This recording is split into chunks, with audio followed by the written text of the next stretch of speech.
नमस्कार दोस्तों, राम राम। ये एनसीईआरटी की, ठीक, एनसीईआरटी की कक्षा 9 की बुक है ये, और 25-26 की है। ठीक है, रीप्रिंट 25-26 की है। जो वर्तमान सत्र है ना, वो वाली है। तो सभी के लिए काम का है, चाहे वो आरपीएससी हो, यूपीएससी हो, आरएसएसएमबी हो, टीचर से संबंधित हो, केबीएस एनबीएस हो, ईएमआरएस हो। ठीक है, सभी के लिए काम का है, क्योंकि यहाँ से क्वेश्चन आएंगे और वो पूछेगा, बताइए कार्यशील पूंजी में कौन कौन से आते हैं। ठीक है, जिस प्रकार के बता देता हूँ कि भाई जो भौतिक पूंजी है, यहाँ पर वो कथन कारण वाले क्वेश्चन दे देगा कि ये बताइए कि ये जो भौतिक पूंजी है उसमें निम्नलिखित में से है। यहाँ पर ये इसकी व्याख्या कर रहा है या नहीं कर रहा है। ठीक है, भौतिक पूंजी ये लगते हो तो इस प्रकार से रहा है कि भाई इसमें क्या ही क्वेश्चन बनेंगे, लेकिन वो इस प्रकार से घुमा के देगा, जैसे कि भौतिक पूंजी क्या है, ये जरा सा दे देगा, टरबाइन, कंप्यूटर, स्थायी पूंजी में क्या है ना। तो इस प्रकार से क्वेश्चन आएंगे। तो चलिए हर एक फैक्ट को, तथ्य को समझते हुए, याद करते हुए चलते हैं। पालमपुर की कहानी है, ये नाम तो वैसा है लेकिन इसमें अंदर काफ़ी फैक्ट है, जैसे कि जुताई के प्रकार। अब ना यहाँ से क्वेश्चन पूछ सकता है, वो हरित क्रांति है ना, यहाँ से क्वेश्चन दे देगा वो। ठीक है, तो ये जो काम काम के हैं परीक्षा की दृष्टि से, उनको अच्छी तरीके से देखेंगे। तो चलिए शुरू करते हैं। ठीक है, नाम पे मत जाना, क्योंकि यहाँ से क्वेश्चन आते हैं, बार बार आते हैं। ठीक है, ये जो एडिंग होती है ना, यहाँ से भी क्वेश्चन आते हैं। तो चलिए शुरू करते हैं। पालमपुर, पालमपुर गांव की कहानी, पालमपुर गांव की कहानी अवलोकन, अध्याय 1 है ये। इस कहानी का उद्देश्य उत्पादन से संबंधित कुछ मूल विचारों से परिचय कराना है, और ऐसा हम एक काल्पनिक गांव पालमपुर की कहानी के माध्यम से कर रहे हैं, है ना। जब इस पे तो यहाँ से तो क्वेश्चन नहीं आएगा खैर, लेकिन जो ज़रूरत पड़ेगी और जो इम्पोर्टेंट है उन पर अच्छी तरीके से देखेंगे। पालमपुर में खेती मुख्य क्रिया है, जबकि अन्य कई क्रियाएं जैसे लघु स्तरीय विनिर्माण, डेयरी, परिवहन आदि सीमित स्तर पर की जाती है। उन उत्पादन क्रियाओं के लिए विभिन्न प्रकार के संसाधनों की आवश्यकता होती है, यथा प्राकृतिक संसाधन। अब वो पूछ लेगा, ये बताइए निम्नलिखित में से कौन सा प्राकृतिक संसाधन में आता है, बताइए। प्राकृतिक संसाधन, मानव निर्मित वस्तुएं, मानव प्रयास, मुद्रा आदि। पालमपुर की कहानियाँ में दोबारा देखते हैं। प्राकृतिक संसाधन क्या है?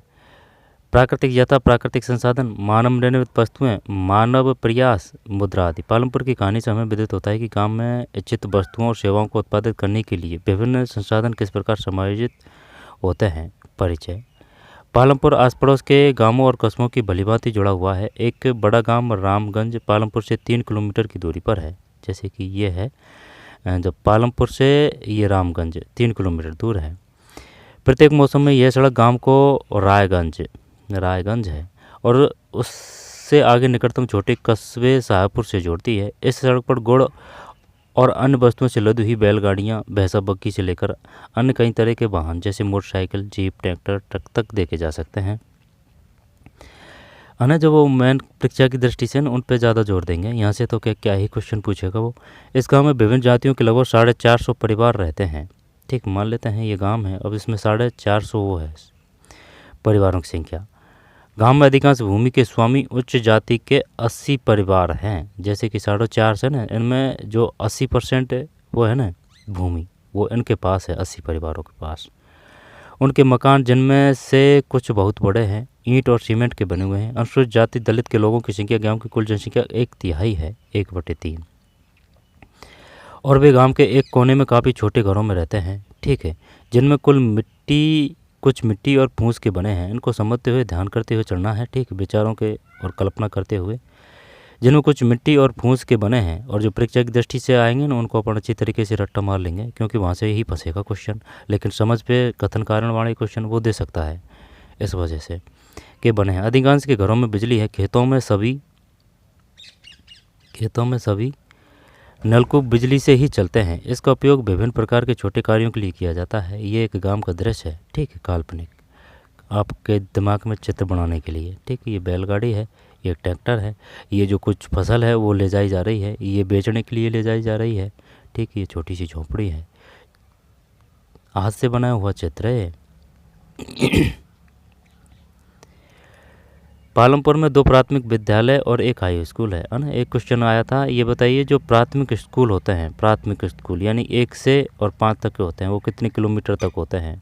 ठीक है, वो होते हैं 1 किलोमीटर के अंदर में आपको प्राथमिक स्कूल देना पड़ेगा। ठीक है, और अगर वो 6 से 8 है ना तो वो 2 किलोमीटर, 2 या फिर 3 किलोमीटर मान सकते हैं आप, 2 या 3 किलोमीटर।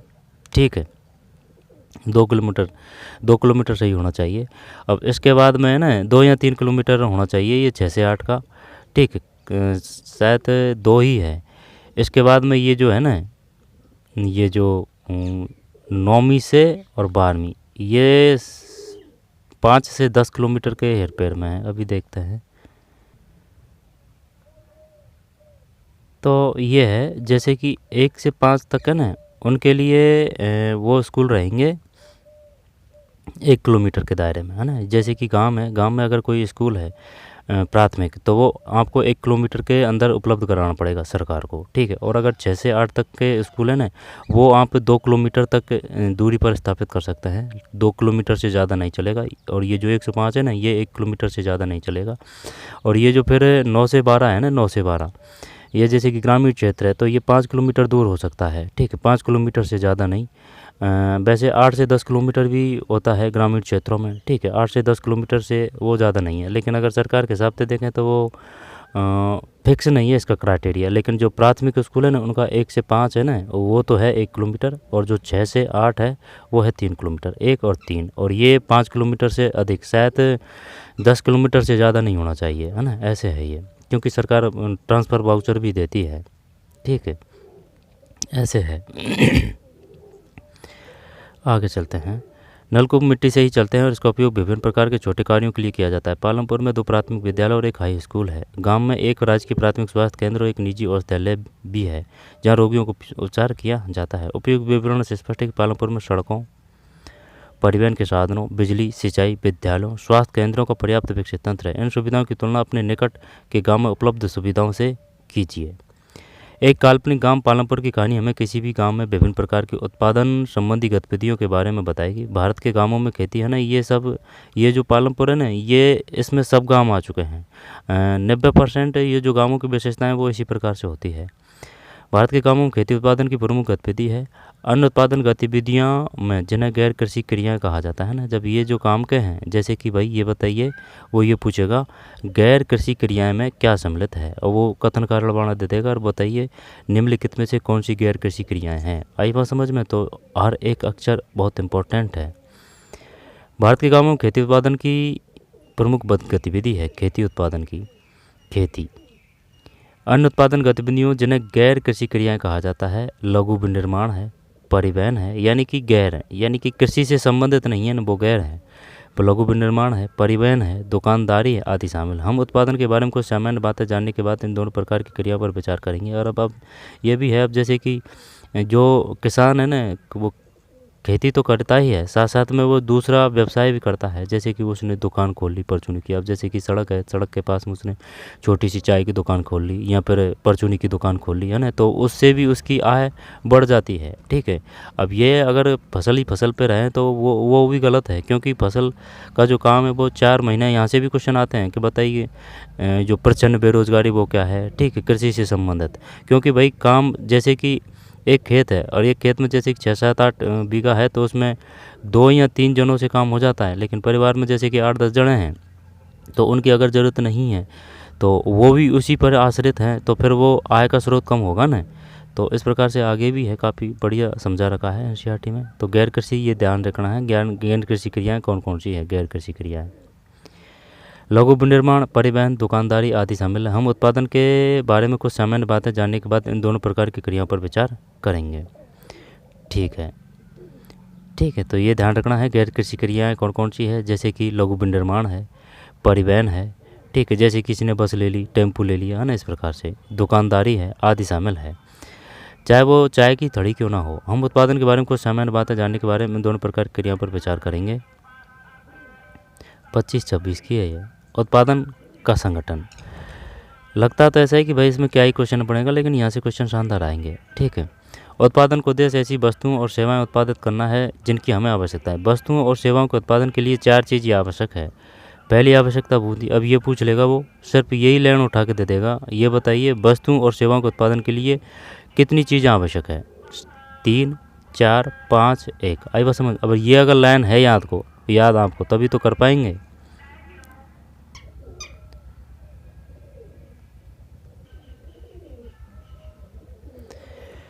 तो आवश्यक दोबारा देखते हैं।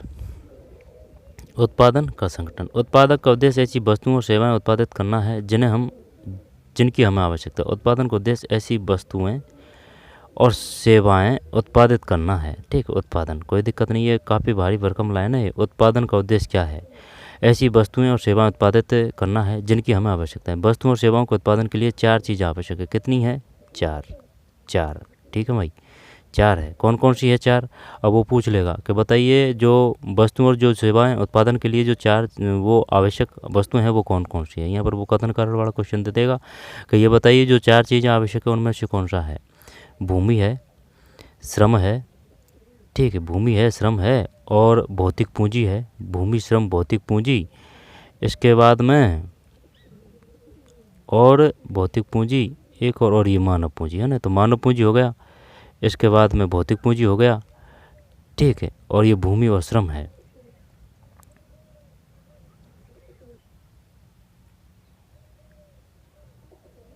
ठीक है, जैसे कि 4 चीज़ें आवश्यक है। ठीक, 4 चीज़ें आवश्यक है। पहली है भूमि तथा अन्य प्राकृतिक संसाधन जैसे कि जल, वन, खनिज। दूसरी आवश्यकता है श्रम, अर्थात जो लोग काम करेंगे। कुछ उत्पादन वस्तुओं में जरूरी कार्यों को करने के लिए बहुत ज़्यादा पढ़े लिखे कर्मियों की ज़रूरत होती है। दूसरी क्रियाओं के लिए शारीरिक क्रिया करने वाले श्रमिकों की ज़रूरत होती है। प्रत्येक श्रमिक उत्पादन के लिए आवश्यक श्रम प्रदान करता है। तो उन्हें भूमि ध्यान रखना है और श्रम। आगे चलते हैं। ठीक है, प्रत्येक श्रमिक उत्पादन के लिए आवश्यक श्रम प्रदान करता है। तीसरी आवश्यकता भौतिक पूंजी है, अर्थात उत्पादन के प्रत्येक स्तर पर अपेक्षित कई तरह के आगत। तीसरी आवश्यकता भौतिक पूंजी है, अर्थात उत्पादन के प्रत्येक स्तर पर अपेक्षित कई तरह के आगत। क्या आप जानते हैं कि भौतिक पूंजी के अंतर्गत कौन सी मदें आती है? भौतिक पूंजी के अंतर्गत ये आते हैं भाई, क्या क्या आते हैं भौतिक पूंजी के अंतर्गत? औजार, मशीन, भवन। औजार तथा भवनों में अत्यंत साधारण औजार जैसे किसान का हल से लेकर परिष्कृत मशीनें। ठीक है, एक मिनट,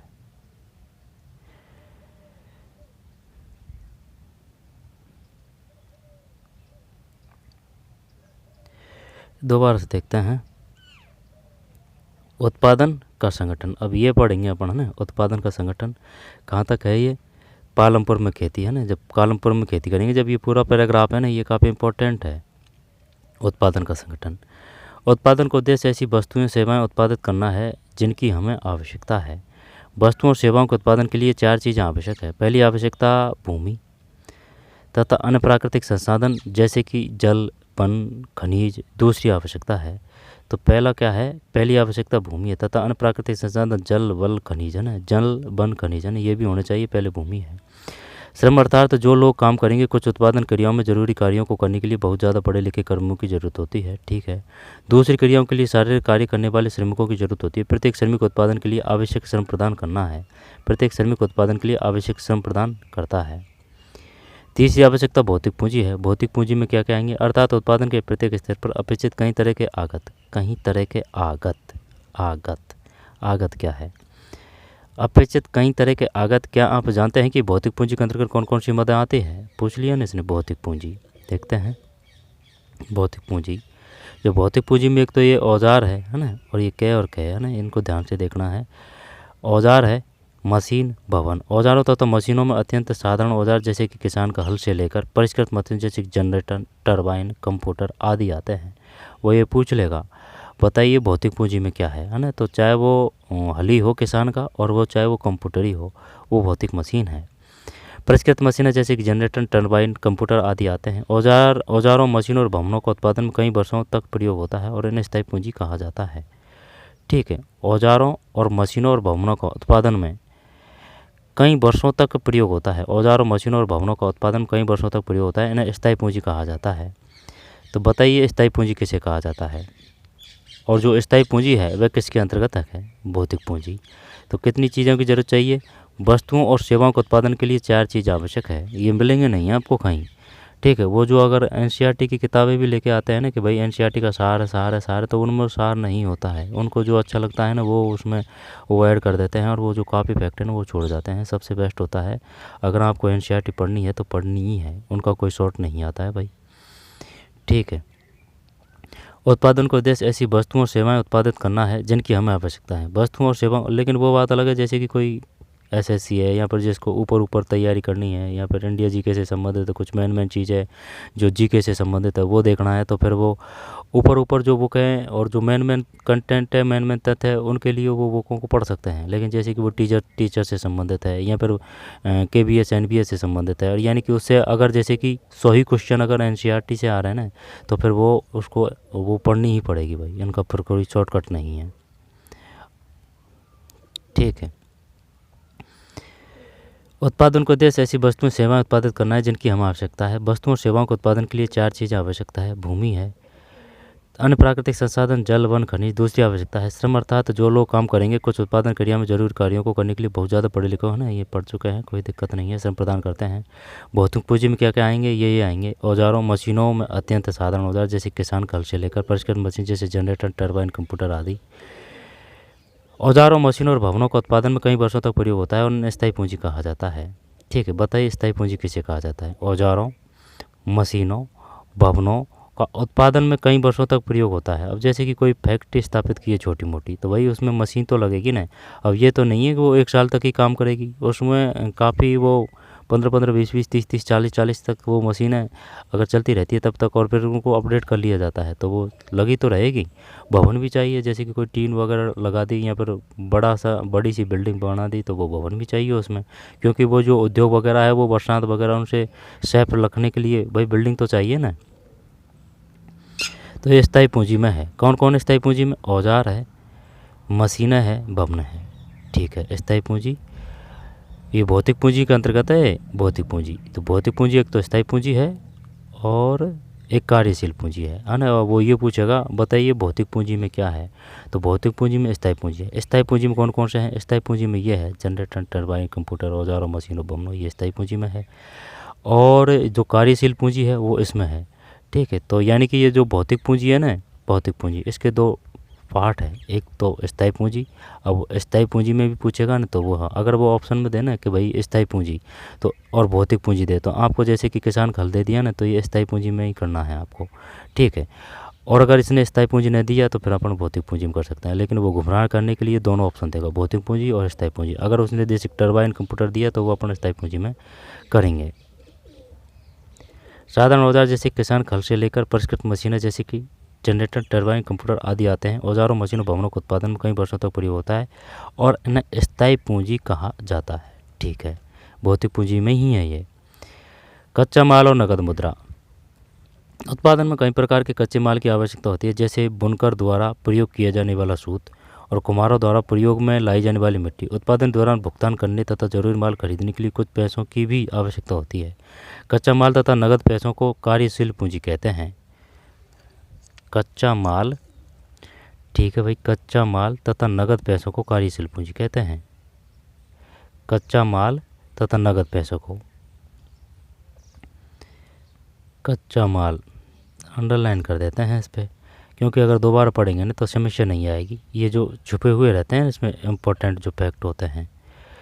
कच्चा माल, एक तो कच्चा माल है और नगद पैसों को कार्यशील पूंजी कहते हैं। औजारों मशीनों तथा भवनों से विभिन्न चीज़ें उत्पादन क्रियाओं के दौरान समाप्त हो जाती है। आगे चलते हैं। एक चौथी आवश्यकता होती है आपको स्वयं उपभोग हेतु बाजार में बिक्री हेतु उत्पादन करने। एक चौथी आवश्यकता भी होती है आपको स्वयं उपभोग हेतु बाजार में बिक्री हेतु उत्पादन करने के लिए भूमि, श्रम, भौतिक पूंजी को एक साथ करने योग्य बनाने के लिए ज्ञान और उद्यम की आवश्यकता पड़ेगी। आजकल इसे मानव पूंजी कहा जाता है। ठीक है, मानव पूंजी अर्थशास्त्र की बुक है, 25-26 की है। चौथी पूंजी क्या है, चौथी पूंजी मानव पूंजी है। ठीक है, चौथी पूंजी मानव पूंजी है।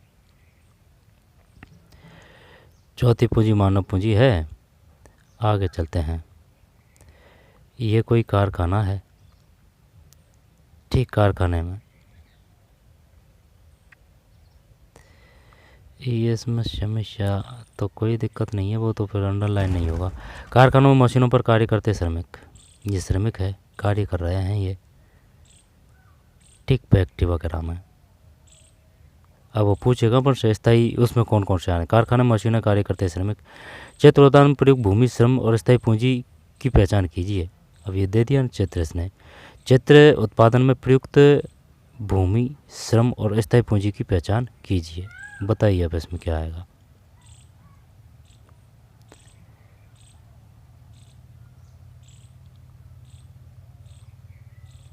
ये है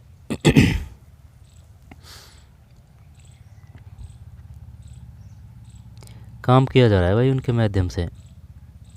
ये बताइए मानव किस पूंजी में आएगा, उद्योग किस पूंजी में आएगा,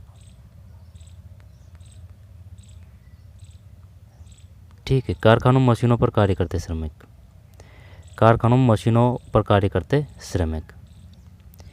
क्षेत्र उत्पादन में प्रयुक्त भूमि, श्रम और स्थायी पूंजी की पहचान कीजिए।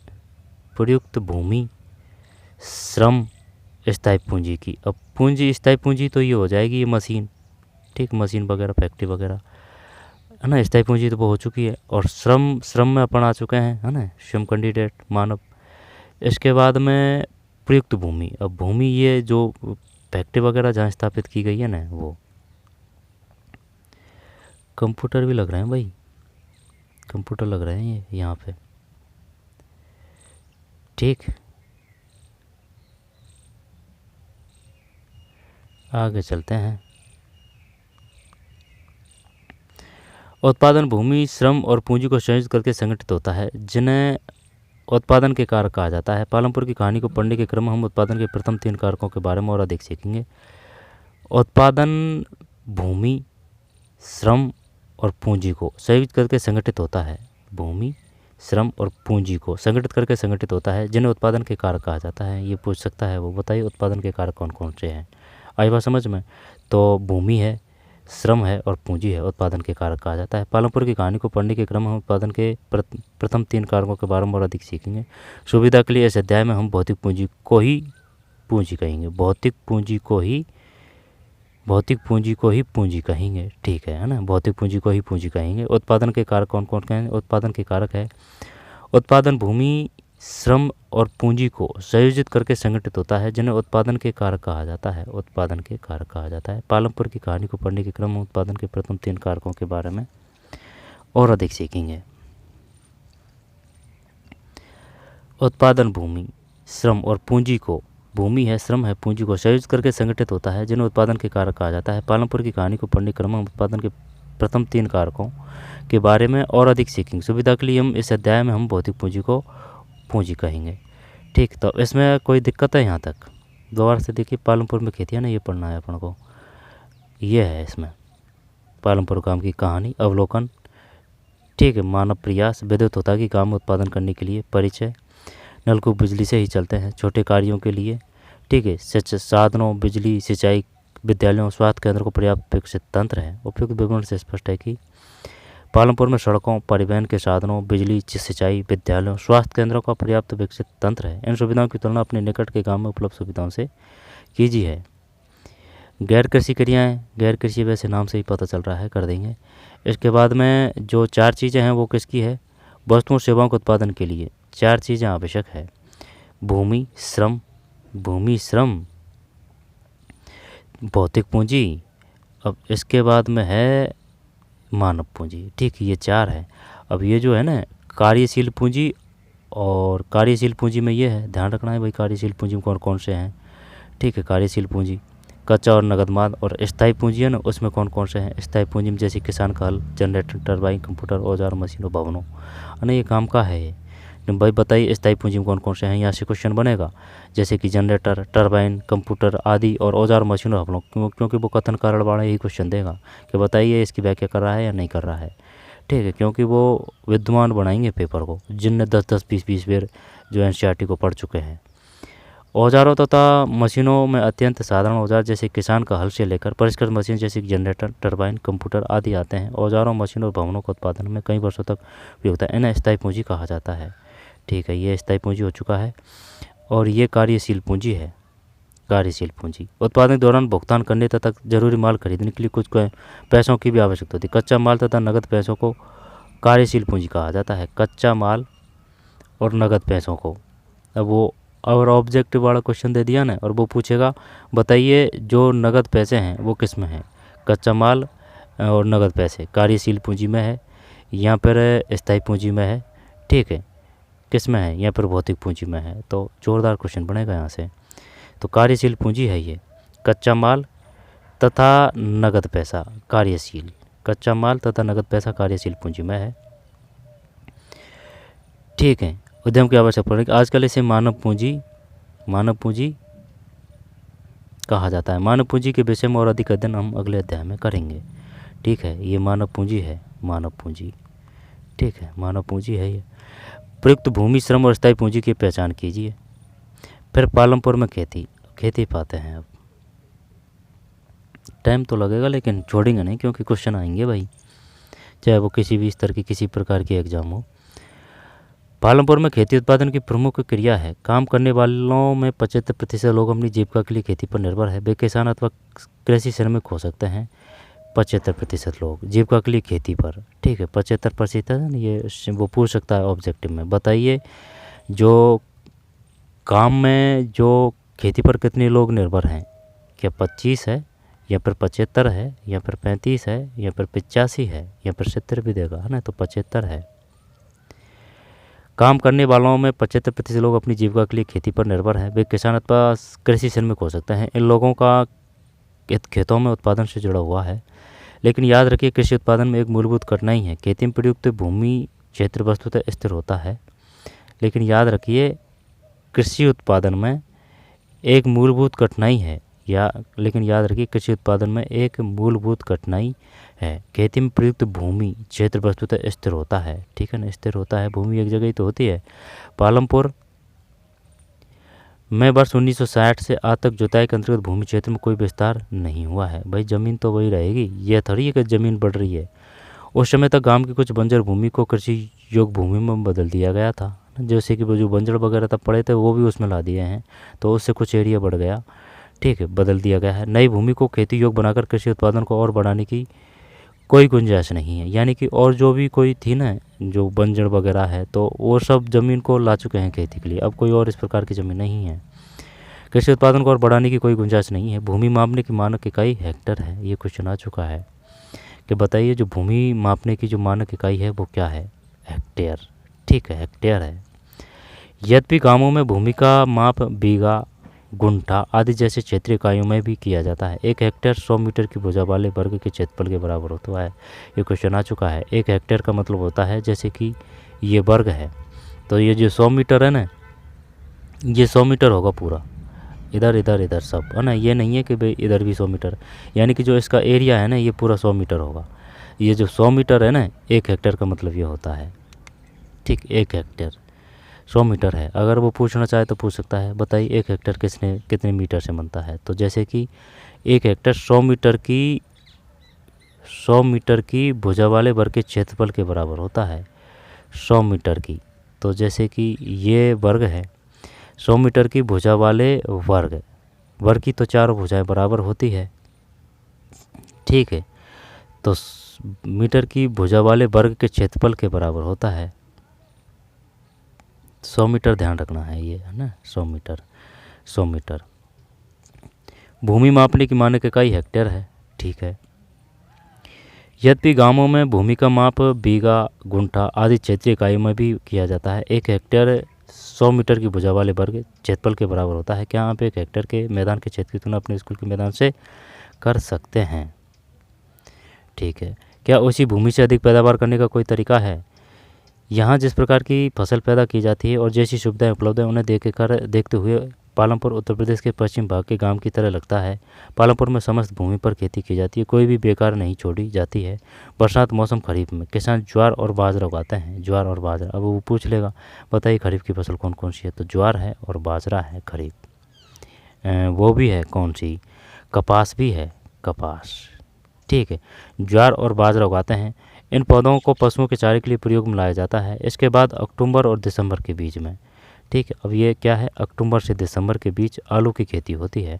वो किस कथनवार्ड दे देगा, बताइए। आलू की खेती की जाती है सितंबर से अक्टूबर, नवंबर से दिसंबर, फिर जुलाई से दिसंबर, किसी प्रकार से दे सकता है। अक्टूबर से दिसंबर के बीच आलू की खेती की जाती है।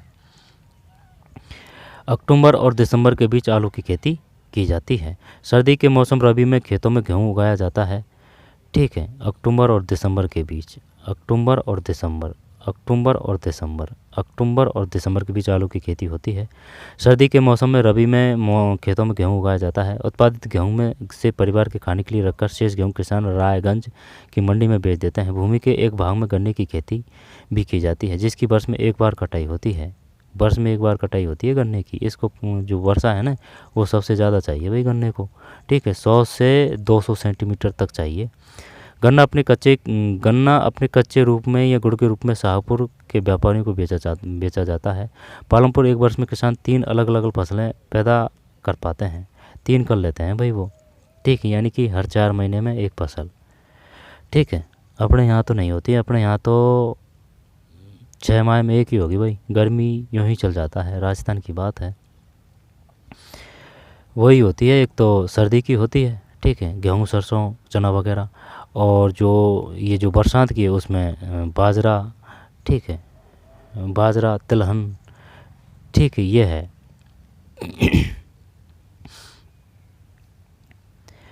पालमपुर में एक वर्ष में किसान 3 अलग अलग फसलें इसलिए पैदा कर पाते हैं क्योंकि यहाँ सिंचाई की सुरक्षित व्यवस्था है। पालमपुर में बिजली जल्दी ही आ गई थी। इसका मुख्य प्रभाव यह पड़ा कि सिंचाई की पद्धति ही बदल गई। तब तक किसानों से रहट द्वारा पानी निकालकर छोटे छोटे खेतों की सिंचाई किया करते थे। रहट होता है जैसे कि वो कुआं है, उस पर वो बैल इधर चलता रहता है, और वो रहट है ना, उसके माध्यम से वो लगा देते हैं बाल्टी या पीपा वगैरह, जो वो नाड़ी सी बनाए रखी होती है। पहले करते थे, अब तो कम करते हैं। तो वो बैल चलता रहता है, उससे वो चलती रहती है इस प्रकार से, और वो पानी है ना इसमें आता रहता है। फिर यहाँ से वो जो उसको बोलते हैं डोड़, ठीक है, यहाँ पर क्यारी बोल सकते हैं, उसके माध्यम से वो खेत में जाता रहता है। ठीक है, और यहाँ बैल है ना, वो चक्कर लगाता रहता है इस प्रकार से, और ये घूमता रहता है कुआं में, ये रहट ही है इस प्रकार से।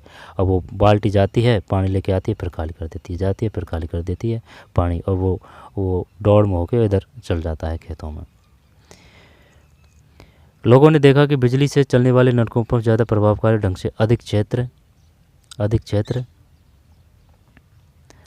की सिंचाई की जा सकती थी। प्रारंभ में कुछ नलकूप सरकार द्वारा लगाए गए थे, पर जल्दी किसानों ने अपनी निजी नलकूप लगाने प्रारंभ कर दिए। परिणामस्वरूप 1970 के दशक के मध्य में तक 200 हेक्टेयर के पूरे जुते हुए क्षेत्र की सिंचाई होने लगी। 1970 के दशक के मध्य में, ठीक है, ये सभी पे ही लागू है। ये नहीं है कि पालमपुर के एरिया के आसपास है ना, वो सभी है ये। 1970 के दशक के मध्य में, 1970 के दशक के मध्य तक 200 हेक्टेयर के पूरे जुते हुए खेत की सिंचाई होने लगी। 200 हेक्टेयर के, यानी जो जितना भी जोत रखा था ना, वो रेट में काफ़ी समस्या आती है। समस्या तो क्या, क्योंकि वो पशु के माध्यम से चलता है, ठीक है, और वो उसमें सीमित मात्रा में पानी निकलता है, ठीक है, और वो पशु भी, अगर ये नहीं है कि भाई दिन रात, मोटर तो दिन रात चल सकती है ना। 1970 के दशक के मध्य तक 200 हेक्टेयर पूरे जुते हुए क्षेत्र की सिंचाई होने लगी। भारत में सभी गांवों में ऐसी उच्च स्तर की सिंचाई व्यवस्था नहीं है। नदी मैदानों के अतिरिक्त हमारे देश में तटीय क्षेत्रों में अच्छी सिंचाई होती है। इसके विरुद्ध पठारी क्षेत्रों जैसे दक्षिण पठार से सिंचाई कम होती है। दोबारा देखते हैं, भारत में सभी गांवों में ऐसी उच्च स्तर की सिंचाई व्यवस्था नहीं है। नदी मैदानों के अतिरिक्त, जैसे कि ये नदी क्षेत्र है ना, ये कोई नदी है, गंगा यमुना है, गंडक घाघरा को, तो इनके जो आसपास के क्षेत्र हैं, तो वहाँ जो सिंचाई की व्यवस्था वो बढ़िया है। लेकिन जो पहाड़ी क्षेत्र वहाँ नहीं है इस प्रकार की, चाहे वो रेतीला क्षेत्र हो, क्योंकि वहाँ जो जल का जो क्षेत्रफल है, यानी कि जो जन का जो भूमिगत जल है ना, वो कोई कितने अंदर तक गहरा है, वो काफ़ी है, 500 600 फीट भी होता है। और ये नहरी क्षेत्र है, उनमें 100 से 200 मीटर तक भी आपको पानी मिल जाएगा, यानी पानी कम होता है वो, और काफ़ी गहरे है, काफ़ी नीचे है। भारत में सभी गांवों में ऐसी उच्च स्तर की सिंचाई व्यवस्था नहीं है। नदी मैदानों के अतिरिक्त हमारे देश में तटीय क्षेत्रों में अच्छी सिंचाई होती है। नदी मैदानों के अतिरिक्त हमारे देश में तटीय क्षेत्रों में, तटीय क्षेत्र जैसे कि अपना ये देश है, तो ये जैसे कि पूर्वी तट और ये पश्चिम तट है ना, तो ये यहाँ जैसे कि ये है ना, तो इनमें भी अच्छी सिंचाई होती है। इसके विपरीत पठारी क्षेत्रों जैसे कि दक्षिण पठार में सिंचाई कम होती है। देश में आज भी कुल कृषि क्षेत्र के 40% से भी कम क्षेत्र में ही सिंचाई होती है। अब ये पूछ सकता है वो कि बताइए कृषि क्षेत्र में कितने प्रतिशत पर सिंचाई होती है। यहाँ पर यह इसकी व्याख्या कर रहा है या नहीं कर रहा है, 40%। देश में आज भी कुल कृषि क्षेत्र के 40% से भी कम क्षेत्र में ही देश में आज भी कुल कृषि क्षेत्र के 40%, ठीक है, 40% से भी कम क्षेत्र में भी सिंचाई होती है। वो 40 दे देगा, 30 दे देगा, 50 दे देगा, 60 देगा, है ना। तो ये फैक्ट याद है तभी आप क्वेश्चन को कर पाएंगे। 40%। शेष क्षेत्रों में खेती मुख्यतः वर्षा पर निर्भर है, ठीक है। एक वर्ष में किसी भूमि पर एक से ज़्यादा फसल पैदा करने को बहुविध फसल प्रणाली कहते हैं। एक वर्ष में, वो तो नाम से ही पता चल रहा है, एक वर्ष में किसी भूमि पर एक से ज़्यादा फसल पैदा करने को बहुविध फसल प्रणाली कहते हैं। यह भूमि के किसी एक टुकड़े से उपज बढ़ाने की सबसे सामान्य प्रणाली है। एक टुकड़े में उपज बढ़ाने की। पालमपुर में सभी किसान कम से कम 2 मुख्य फसलें पैदा करते हैं। कई किसान पिछले 15-20 वर्षों से तीसरी फसल के रूप में आलू पैदा कर रहे हैं। ये गेहूँ है, ठीक है, ये गेहूँ है, रबी की फसल है। ये बाजरा है, ये खरीफ की फसल है। ये गन्ना है ना, ये जो गन्ना है ये खरीफ की फसल है, लेकिन ये साल भर में होती है इसकी पैदावार, ठीक है। खरीफ की टाइम बोया जाता है, ठीक है। ये आलू है, आलू। ये रबी की टाइम बोया जाता है, आलू। सारणी 1.1 में तो ये याद रह जाएगा ना कि भाई हेक्टेयर किसे कहते हैं। 100 जो मीटर की भुजा वाले वर्ग के क्षेत्रफल के बराबर होता है 1 हेक्टेयर, ठीक है। 1 हेक्टेयर 100 मीटर की भुजा वाले वर्ग के क्षेत्रफल के बराबर होता है, और ये 40% है। आज भी कुल कृषि क्षेत्र के 40% से भी कम क्षेत्र में सिंचाई होती है। एक वर्ष में किसी भूमि पर एक से ज़्यादा फसल पैदा करने को बहुविधि फसल प्रणाली कहते हैं, कोई दिक्कत नहीं है। फिर सारणी 1.1 में 10 लाख मिलियन हेक्टेयर की इकाइयों में भारत कृषि क्षेत्र को दिखाया गया है। सारणी में नीचे दी गए आरेख में इसे चित्रित करें। आरेख क्या दिखाता है, कक्षा में चर्चा करें। क्या सिंचाई के अंतर्गत आने वाले क्षेत्र को बढ़ाना आवश्यक है? क्या सिंचाई के अंतर्गत आने वाले क्षेत्र को बढ़ाना आवश्यक है, क्यों? क्या सिंचाई के अंतर्गत आने वाले क्षेत्र को बढ़ाना आवश्यक है, क्यों? तो वो इसी भाई जैसे कि ये खेत है, अब इसका कुछ एरिया है जो जैसे कि वो जंगल वगैरह टाइप में इस प्रकार से है, तो और यहाँ पर जैसे कि वो ऊसर है यानी कि बंजर भूमि है, तो उसमें आप जैसे कि जिप्सम वगैरह का प्रयोग करके अगर उसमें ये जो उपजाऊ भूमि है इसमें लाते हैं, तो भाई वो जहाँ जैसे कि अगर 1 बोरी हो रही थी तो फिर वहाँ 2 बोरी होने लग जाएगी। भाई तो क्षेत्रफल बढ़ेगा तो वो उत्पादकता भी तो बढ़ेगी। बढ़ाना आवश्यक है क्यों? तो आगे चलते हैं। संबंधित वर्षों में जुताई क्षेत्र है, तो ये बड़ा है, यहाँ से क्वेश्चन पूछ सकता है भाई वो 1950 से 132 था, ठीक है। यहाँ पर वो क्रम दे देगा, बताइए कौन सा सही है। 1950 से तो मोटा मोटी ये याद रखना है, 50 से 132, फिर 90 और 91 में 86 है, 90 91 में ज़्यादा बड़ा है, 132 से 186, ठीक है। ये क्वेश्चन आ भी चुका है जुताई से क्षेत्र से संबंधित 2001, जब इसमें कोई ज़्यादा अंतर नहीं है, ठीक। अगर वो एरिया देगा ना जैसे कि 50 से 51 और 90 91 तो ये तो काफ़ी 50 साल का हेरफेर हो गया इसमें। 86 है, इसमें भी 86 है, फिर ये 10 साल में फिर 198 हो चुका है, फिर ये 11-12 96, 12-13 94 ये कम हुआ है भाई 12-13 में, फिर 13-14 201 है, 14-15 में भी कम हुआ है मिलियन हेक्टेयर जुताई क्षेत्र।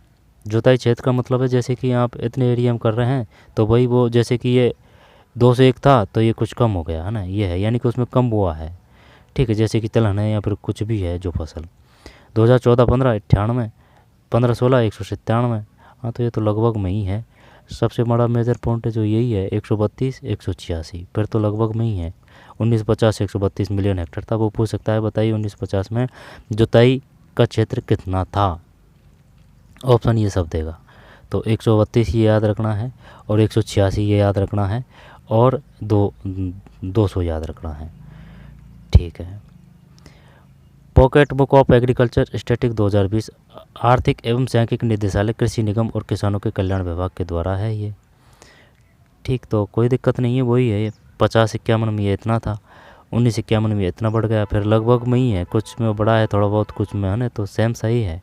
1950 ध्यान रखना है और 90 91, 1950 इक्यावन 90 91, 1950 इक्यावन और 90 91, 132 है, ये 186 है, 132 186। आगे चलते हैं। आप पालमपुर में पैदा की जाने वाली फसलों के बारे में पढ़ चुके हैं। अपने क्षेत्र में पैदा की जाने वाली फसलों की सूचना के आधार पर निम्न सारणी को भरिए। आपने देखा कि एक ही ज़मीन के टुकड़े से उत्पादन बढ़ाने का एक तरीका बहुविध फसल प्रणाली है। बहुविध का मतलब जैसे कि भाई 3 फसल आपने ले ली। अब अगर जैसे कि सिंचाई की व्यवस्था है, सिंचाई की व्यवस्था बढ़िया है तो आप 3 फसल ले सकते हैं, लेकिन सिंचाई की अगर व्यवस्था नहीं है, मौसम के विपरीत है, तो उसको लेने में समस्या का सामना करना पड़ेगा। ठीक है। आपने देखा कि एक ही ज़मीन के टुकड़े से उत्पादन बढ़ाने का तरीका बहुविध फसल प्रणाली है। दूसरा तरीका अधिक उपज के लिए खेती में आधुनिक कृषि विधियों का प्रयोग करना है। उपज को भूमि के किसी टुकड़े में एक ही उपज को भूमि के किसी टुकड़े में एक ही मौसम में पैदा की गई फसल के रूप में मापा जाता है। दोबारा देखते हैं यह क्या कह रहा है। आपने देखा कि एक ही ज़मीन के टुकड़े से उत्पादन बढ़ाने का एक तरीका बहुविध फसल प्रणाली है। बहुविध फसल प्रणाली है। एक मिनट, चल ठीक है भाई, पहले तो ये बताइए बहुविध फसल प्रणाली क्या है, क्योंकि ये जो एनसीईआरटी है ना, इसके ये जो नाम होते हैं ना वो तगड़े होते हैं। इंग्लिश देखेंगे तो फिर ये समझ में आ जाएगी। ये जो हिंदी के जो शब्द हैं, जो बहुविध फसल प्रणाली, वैसे नाम से ही पता चल रहा है। दूसरा तरीका अधिक उपज के लिए खेती में आधुनिक कृषि विधियों का प्रयोग करना। उपज को भूमि के किसी टुकड़े में एक ही मौसम में पैदा की गई फसल के रूप में मापा जाता है। 1960 के दशक के मध्य तक खेती में पारंपरिक बीजों का प्रयोग किया जाता था। अब है ना ये क्वेश्चन है, ये अब है ना वो ये पूछेगा कि बताइए खेती में पारंपरिक बीजों का प्रयोग किया जाता है, यानी कि जो परंपरा से ही चलते आ रहे थे ना, उन्हीं बीजों का प्रयोग किया जाता था। ठीक है। 1960 के दशक के मध्य तक अब आधुनिक बीज आ चुके हैं, है ना, तो ये 1960 ध्यान रखना है। 1960 के दशक के मध्य तक, और यहाँ फिर वो दे देगा इसमें से उठा के कि बताइए 1960 के दशक के मध्य तक खेती में पारंपरिक बीजों को किया जाता था, और ये नीचे से उठा कर दे दिया इसमें कि यह इसकी व्याख्या कर रहा है या नहीं कर रहा है। अब ये इस क्वेश्चन को किस प्रकार से करेंगे, तभी तो कर पाएंगे जब आपको ये पता है। ठीक है।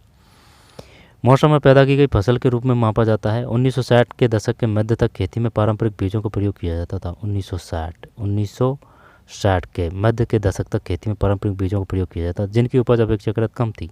परंपरागत बीजों को कम सिंचाई की आवश्यकता होती थी। हाँ, उनको कम सिंचाई की आवश्यकता होती थी। ठीक है, तो वो पैदावार भी कम होती थी भाई, अगर सिंचाई की आवश्यकता कम है तो। किसान उर्वरक के रूप में गाय के गोबर या दूसरी प्राकृतिक खाद का प्रयोग करते थे। हाँ, तो ये सबसे बेस्ट था भाई उस समय। अब ये जैसे कि खाद वगैरह आ रहे हैं, इससे तरह तरह की जो बीमारियां भी फैल रही है, स्वास्थ्य भी खराब हो रहा है। लेकिन कहीं कहीं जो किसान है वो काफ़ी जागरूक हो चुके हैं। वो अपने जो खाने पीने की जो फसल है, खेती है, ठीक, तो उसमें वो खाद वगैरह नहीं देते हैं, जैविक की खाद देते हैं, जैसे कि गोबर है, खाद है ना, वही देते हैं। वो नहीं देते हैं जो उनको बेचना है, व्यापारिक रूप से बेचना है, जैसे कि तिलहन वगैरह है। अब उनको तो वो क्या ही खाते हैं, लेकिन उनमें सिर्फ वो खाद वगैरह ही देते हैं। 1960 के दशक के मध्य तक खेती में पारंपरिक बीजों का प्रयोग किया जाता था, जिनकी उपज अपेक्षाकृत कम थी। ठीक है, इसको अंडरलाइन कर देते हैं। 1960 के दशक के मध्य तक खेती में पारंपरिक बीजों का उपयोग किया जाता, जिनकी उपज अपेक्षाकृत कम थी। अब वैसे तो एनसीईआरटी सब इम्पोर्टेंट ही है, इनमें कोई वो नहीं है कि भाई कुछ वो हो। आगे चलते हैं। उपज अपेक्षाकृत कम थी। परंपरागत बीजों को कम सिंचाई की आवश्यकता होती थी। किसान उर्वरक के रूप में गाय के गोबर या दूसरी खाद का प्रयोग करते थे। यह सब किसानों के पास तत्काल ही उपलब्ध थे, उन्हें इनको खरीदना नहीं पड़ता था, है ना। अब तो जैसे कि खाद का कट्टा लेके आते हैं तो वो काफ़ी आता है। खाद का कट्टा दीजिए 2-4 बेर, फिर जो अगर पानी है आपके पास तो ठीक है, फिर वो पलाई पे लीजिए। ठीक है, वो काटने के लिए फिर मजदूर लीजिए, काटिए, और फिर बाज़ार में बेचने जाएं तो वो भी जो भाव है, ठीक है, वो भी कम होता है। तो कुल मिला के अगर जिसके पास ज़मीन अगर ज़्यादा है, ठीक है, तो उसका तो हो जाता है खर्चा। लेकिन जिसके अगर काम की ही है, जिसमें वो अपनी ही खाना पूर्ति कर सकता है, अपना ही भरण पोषण कर सकता है, तो फिर वो इतना सक्सेस नहीं हो पाता है। क्योंकि ज़रूर नहीं है कि हमेशा ही बरसात सही हो, ठीक है। तो मौसम की मार पड़ती है किसान पे। पास तत्काल उपलब्ध थे, उन्हें उनको खरीदना नहीं पड़ता था। 1960 के दशक के अंत में हरित क्रांति ने भारतीय किसानों को अधिक उपज वाले बीजों HYV के द्वारा गेहूं और चावल की खेती करने के तरीके सिखाए। ये क्वेश्चन है ना, आ चुका है ये HYV। ठीक है, HYV। 1960 के दशक में हरित क्रांति ने भारतीय किसानों को अधिक उपज वाले बीज HYV है ना, जब वो पूछ चुका है कि ये बताइए HYV क्या है, HYV के द्वारा गेहूँ और चावल खेती करने के लिए तरीके सिखाए। परंपरागत बीजों की तुलना में HYV बीजों से एक भी पौधे से ज़्यादा परंपरागत बीजों की तुलना में HYV बीजों से एक ही पौधे से ज़्यादा अधिक उपज वाले बीज, ज़्यादा मात्रा में अनाज पैदा होने की आशा थी। इसके परिणामस्वरूप जमीन के उसी टुकड़ों से पहले की अपेक्षा कहीं अधिक अनाज की मात्रा पैदा होने की। यद्यपि अति उपज प्रजातियों वाले बीजों में अधिकतम उपज पाने के लिए बहुत ज़्यादा पानी तथा रासायनिक खाद और कीटनाशकों की जरूरत थी। अधिक उपज केवल अति उपज प्रजातियों वाले बीजों, सिंचाइयों, रासायनिक उर्वरकों, कीटनाशक आदि के संयोजन से ही संभव थी। भारत में पंजाब है ना, जब ये काम का है, भारत में पंजाब, हरियाणा, पश्चिमी उत्तर प्रदेश के किसानों ने खेती के आधुनिक तरीकों का सबसे पहले प्रयोग किया। किसने किया है? पंजाब, हरियाणा, पश्चिमी उत्तर प्रदेश। ठीक है, भारत में पंजाब सबसे ज़्यादा है ना, है वो पंजाब की ही है, पंजाब। ठीक है, पंजाब हरियाणा, पश्चिम उत्तर प्रदेश के किसानों ने खेती का आधुनिक तरीकों का सबसे पहले प्रयोग किया।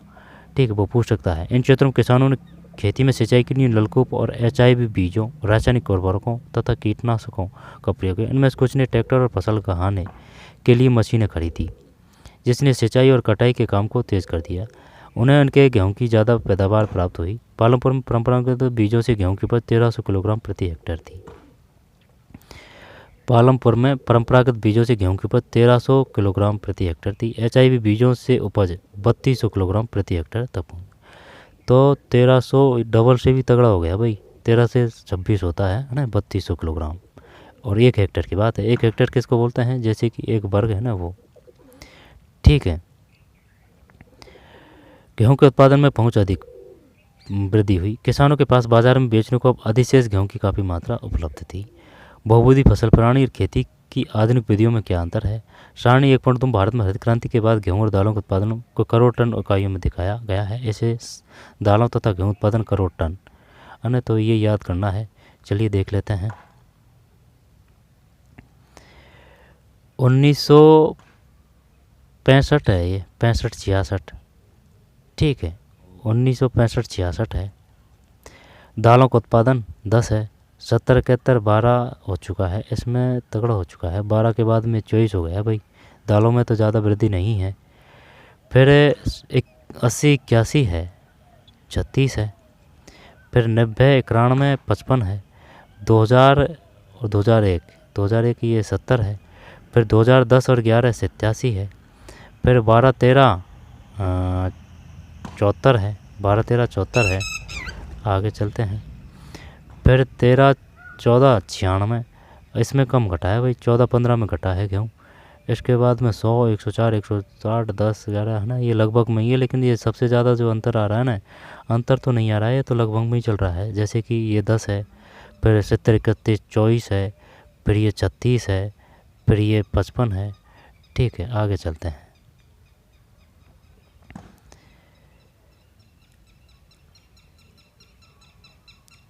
आर्थिक सर्वेक्षण 2023 के MS&E प्रभाग कृषि और किसान कल्याण विभाग संख्या परिशिष्ट। ठीक, तो अब 23-24 में कितना है? 1.13। और ये कितना है? दालों का उत्पादन कितना है ना, जो पूछेगा 65-66 में कितना है? 65-66 में तो ये 10 है, ये 10 है। इसके बाद में ये जो है ना, ये कितना है? ये है 24.5 और ये 1.13 है। 24.5 और 1.13। ठीक, ये ध्यान रखना है, 24.5 और 1.13 113। ठीक है, दालों का उत्पादन,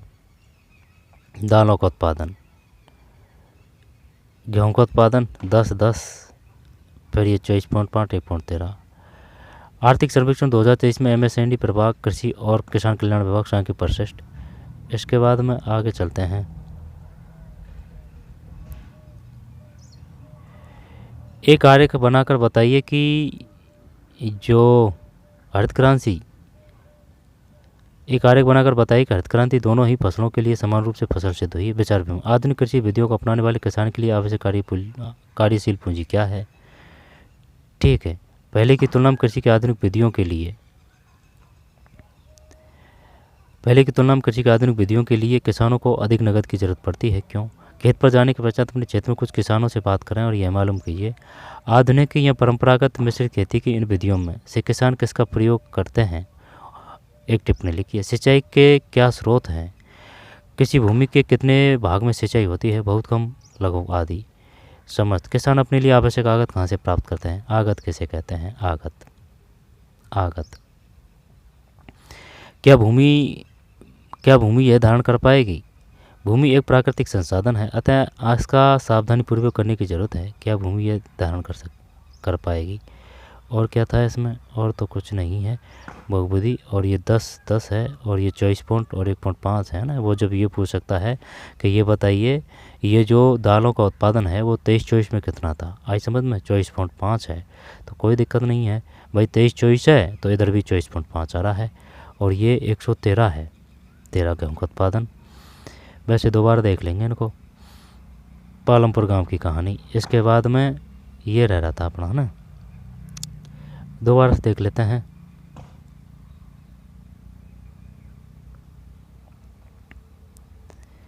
ये पढ़ा है अपन ने। अधिक उपज वाले बीज। ये अधिक उपज वाले हैं। कृषि यंत्र है ये डीजल है। सिंचाई है। आधुनिक कृषि विधियां हैं। ये उर्वरक है और कीटनाशक है। ठीक है, ये आधुनिक है तो अधिक उपज वाले हैं, अधिक उपज वाले बीज। इसके बाद में कृषि यंत्र है, डीजल है, आधुनिक कृषि विधियां हैं, कीटनाशक है, उर्वरक है। ये सब चीज़ों का सहयोग है जब जाके फसल मिलती है भाई। फिर इस नहरें हैं, पंप सेट है, बिजली है, बांध है। आधुनिक कृषि के तरीके HIV बीज, रासायनिक उर्वरक आदि। HIV बीज, वो डेट ध्यान रखनी है। हरित क्रांति ने भारतीय किसानों को 1960, ठीक 1960 ध्यान रखना है। HIV बीज क्या है आज समझ में? HYV ये 132 है और 200 है। इसके बाद में ये गेहूँ है ना, और कोई नहीं है। अब जैसे कि ये अंडरलाइन करना ज़रूरी है क्योंकि अगर जैसे कि इसमें छुपा हुए होते हैं अंडरलाइन, ठीक है, अगर आप उस समय अगर अंडरलाइन नहीं करेंगे तो दोबारा पढ़ेंगे ना तो वो जो फैक्ट है ना इम्पोर्टेंट, वो आप नहीं पकड़ पाएंगे। ठीक है, अब जो शुरू से चलते रहते हैं बारी की तब तो पता रहता है कि ये इंपॉर्टेंट है, और उसमें अगर अंडरलाइन नहीं करी तो फिर वो दोबारा पढ़ने में समस्या का सामना करना पड़ेगा कि भाई वो छूट जाएगा। इनमें समस्या यही है, वो पता नहीं चल पाता है कि ये इम्पोर्टेंट फैक्ट है ना। ऐसे जो अंडरलाइन करना ज़रूरी है। आगे चलते हैं। जैसे कि परीक्षा भी अगर नज़दीक हो तो इनको देखने में, अगर जैसे कि पूरा पाठ अगर आप नहीं पढ़ें, अगर अंडरलाइन देख लें तो उससे भी काम हो जाता है। तो इस वजह से ये ज़रूरी है। क्या भूमि यह धारण कर पाएगी? देखते हैं।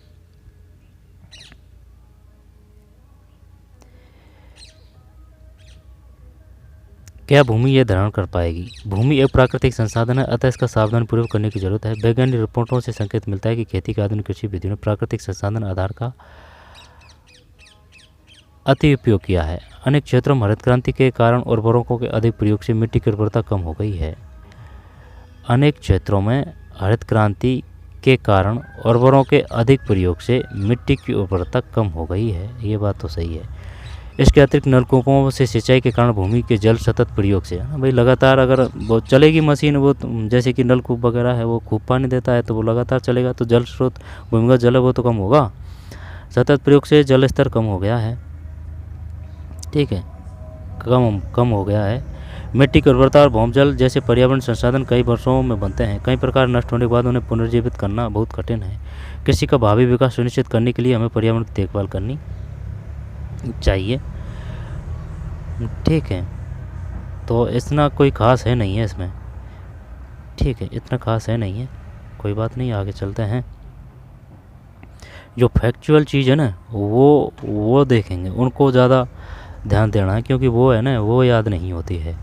समझ पर आधारित है वो तो कर देंगे। अखबारों पत्रिकाओं में पाठ में दी गई रिपोर्ट पढ़ने के बाद कृषि मंत्री को यह बताते हुए, है ना, केंद्रीय मंत्री कौन है? कृषि मंत्री शिवराज सिंह चौहान है, शिवराज सिंह।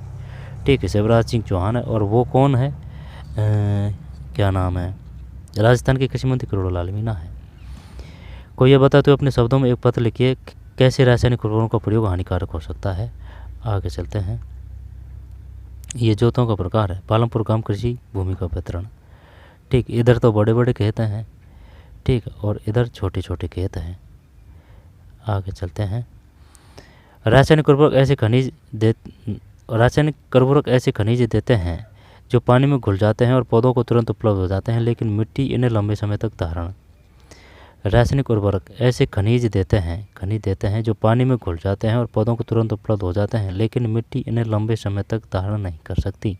वे मिट्टी से निकल भौम जल, नदियों और तालाबों को प्रदूषित करते हैं। रासायनिक उर्वरक मिट्टी में उपस्थित जीवाणुओं, सूक्ष्मजीवों को नष्ट कर सकते हैं। ये बात सही है, जीवाणुओं और सूक्ष्मजीवों को नष्ट कर सकते हैं। इसका अर्थ है कि इनके प्रयोग से कुछ समय पश्चात मिट्टी पहले की तुलना में कम उपजाऊ रह जाएगी।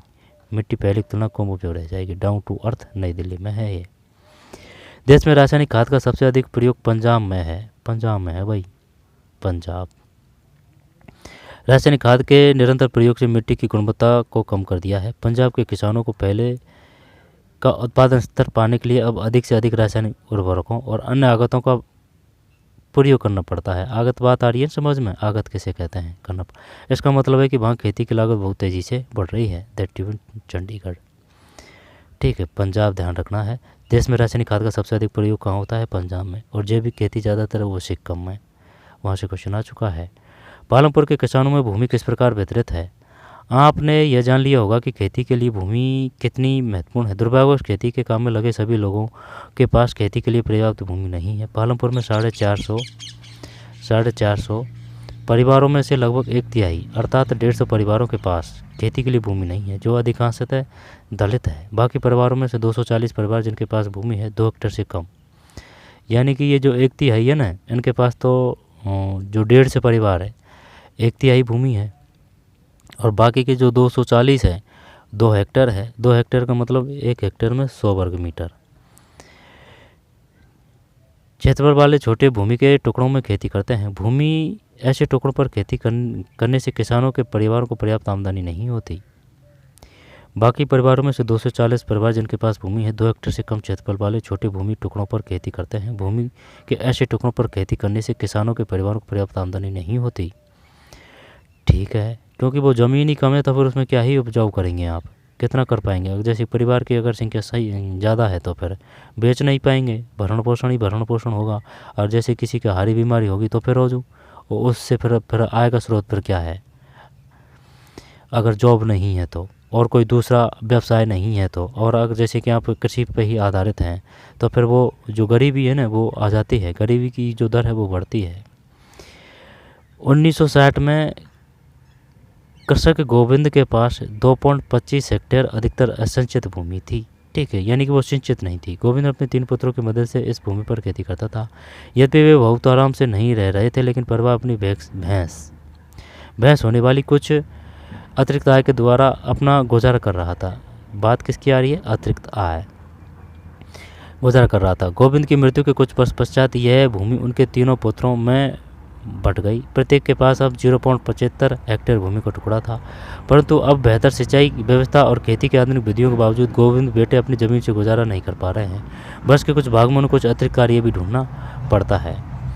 आप एक गांव के चारों ओर बिखरी हुई भूमि है ना, ये जो घटना घटित है ना, ये सभी गाँवों पर लागू होती है। ठीक, 80-90% गाँवों पे, 90% गाँवों पे आप एक गांव के चारों ओर बिखरे हुए भूमि के छोटे छोटे टुकड़ों को देख सकते हैं। इन पर छोटे किसान खेती करते हैं। दूसरी ओर गांव के आधे से ज़्यादा क्षेत्र में काफ़ी बड़े आकार के प्लॉट है। पालमपुर में मौजूद बड़े किसान 60 परिवार के हैं। जो अगर काम के नहीं है उनको पढ़ के निकल लेंगे जल्दी है। ठीक है, 60 परिवार ऐसे हैं जो 2 हेक्टेयर से अधिक भूमि की खेती करते हैं। कुछ बड़े किसान के पास 10 हेक्टेयर या इससे अधिक भूमि है। वो बड़े जो ज़मीन है ना और उनके बारे में बता रहा है। ठीक है, अब वहाँ जाके काम करेंगे ये जो वही, जैसे कि जिसका खेत छोटा है, अब वो 2 दिन में ही अपनी फसल को काट के बड़ी है। और अगर फसल का सीज़न है तो वो जो ज़्यादा बड़ा खेत है ना उसके वहाँ वो काटने जाएगा उसको मजदूरी मिलेगी। ठीक है। खेतों में कार्य गेहूं की फसल कटाई, बीज बोना, कीटनाशकों का छिड़काव तथा आधुनिक एवं परंपरागत विधियों से फसलों की जुताई है। ये कटाई की जा रही है। इसके बाद में ये रासायनिक छिड़काव किया जा रहा है। ठीक है। ये जो बैल है ये प्रिंटिंग वो नहीं है, ये उसके माध्यम से है। बैल दाएँ दी जा रही है बैलों के माध्यम से। ये शायद सरसों है, कुछ भी होगा। ये शायद 50 साल पहले का पुराना फ़ोटो है। ये बैलों के माध्यम से दाएँ दी जाती थी पहले। 3 और 2 5, शायद 3 जोड़े के हैं ये, ऐसे है कुछ। शायद 2 जोड़ा है। यहाँ पर दाएँ दी जाती थी। 1 महीना लग जाता था पहले खेतों को साफ़ करने में। अब तो 10-15 दिन में हो जाता है खेतों में कार्य गेहूं की फसल कटाई, बीज बोना, कीटनाशकों का छिड़काव, आधुनिक एवं परंपरागत विधियों में फसल की जुताई। ठीक है, ये जुताई है, ये बड़े खेत हैं। आगे चलते हैं। चित्र 1.5 में क्या तुम छोटे किसानों द्वारा खेती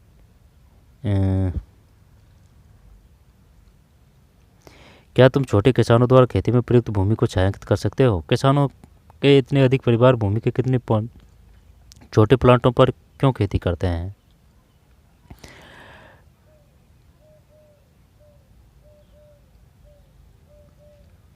फिर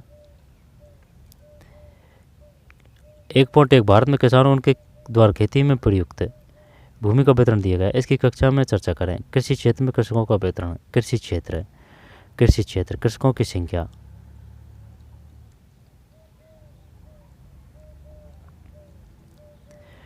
(55.4, 44.6). कृषि क्षेत्र और कृषकों का वितरण। कृषि क्षेत्र कृषकों की संख्या। जब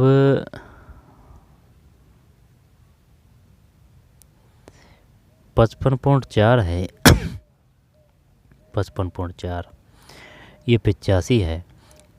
कृषि क्षेत्र कृषकों की संख्या 15%। ठीक है। जब कृषि क्षेत्र और कृषकों का वितरण, कृषि क्षेत्र इधर तो है 55.4 और इधर है कृषकों की संख्या, लेकिन कृषि क्षेत्र कितना है ओनली 15% है। अर्ध मझोले और बड़े कृषक हैं इसमें। ये जो गहरा है ना, इसमें 2 हेक्टेयर से अधिक वाले हैं। ये 2 हेक्टेयर से अधिक अर्ध मझोले और बड़े कृषक। क्या दे रखा है? कृषि क्षेत्र और कृषकों का वितरण। इधर तो है कृषि क्षेत्र, ये इधर कृषि क्षेत्र है। 55.4 है और 45। पहले नीचे देखते हैं। सीमांत एवं छोटे कृषक हैं गहरा वाला। जो गहरा है इसका मतलब है 2 हेक्टेयर से कम बाड़े हैं। ये गहरा है जो, और जो कम गहरा है उसका मतलब है अर्ध मझोले और बड़े कृषक। ठीक है, अर्ध मझोले और बड़े कृषक। तो अर्ध मझोले और बड़े कृषक ये तो है 85%। ठीक है। और इसमें जब ये सीमांत और छोटे कृषक है 15%, और इधर है सीमांत और छोटे कृषक है, ये 55.4 है। 2 हेक्टेयर से कम 55.4 और 44.6 क्या है? फीका वाला क्या है? अर्ध मझोले और बड़े कृषक। ठीक, तो इनमें इतना डिफरेंट है। ये है एक और ये है 44.6। इधर 85 है कृषकों की संख्या। तो फिर 55.4 कृषि और कृषक क्षेत्रों का वितरण। 44.4 है वो 55.4 है। ठीक है, 55.4 है, ये 44.6 है। नीचे क्या है इसमें? सीमांत एवं छोटे कृषक 2 हेक्टेयर से कम। सीमांत एवं छोटे कृषक, ये जो गहरा है ना, ये है सीमांत एवं छोटे कृषक। सीमांत एवं छोटे कृषक यानी कि 2 हेक्टेयर से कम। तो इसमें तो कम है, इसमें ज़्यादा है। अर्ध मझोले और बड़े कृषक, इसमें काफ़ी एरिया बड़ा है, इसमें है लेकिन काम का है। आगे चलते हैं।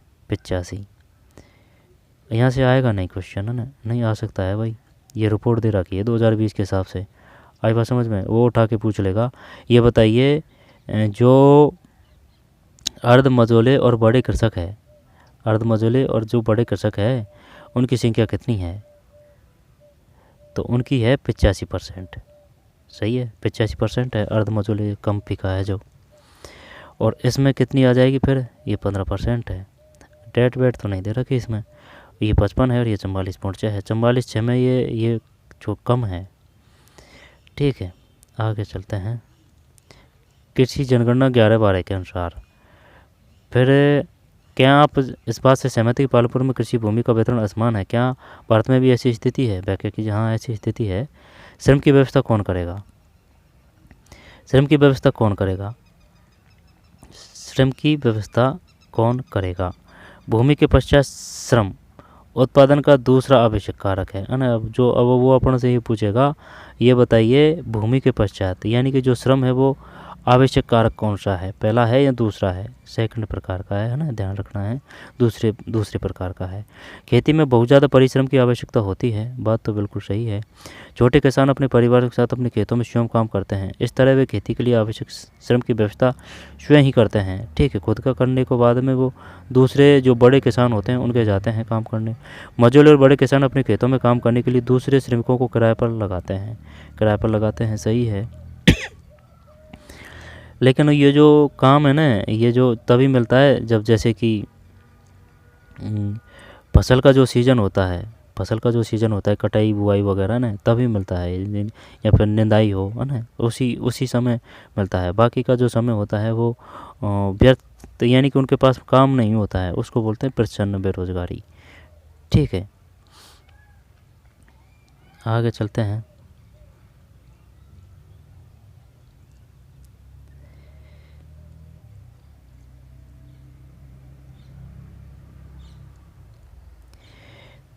ठीक, मजदूर और बड़े किसान अपने खेतों में काम करने के लिए दूसरे श्रमिकों को किराए पर लगाते हैं। खेतों में किए जाने वाले कार्यों को एक पूर्ण स्वयं पहचानें तथा उनको उचित क्रम में व्यवस्थित कीजिए। खेतों में काम करने के लिए श्रमिक यहाँ तो भूमिहीन परिवारों में आते हैं, बहुत छोटे प्लांटों में खेती करने वाले परिवारों से। खेतों में काम करने वाले श्रमिकों की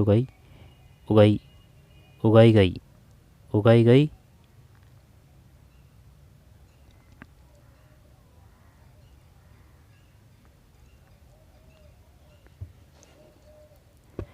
फसल पर कोई अधिकार नहीं होता, जैसा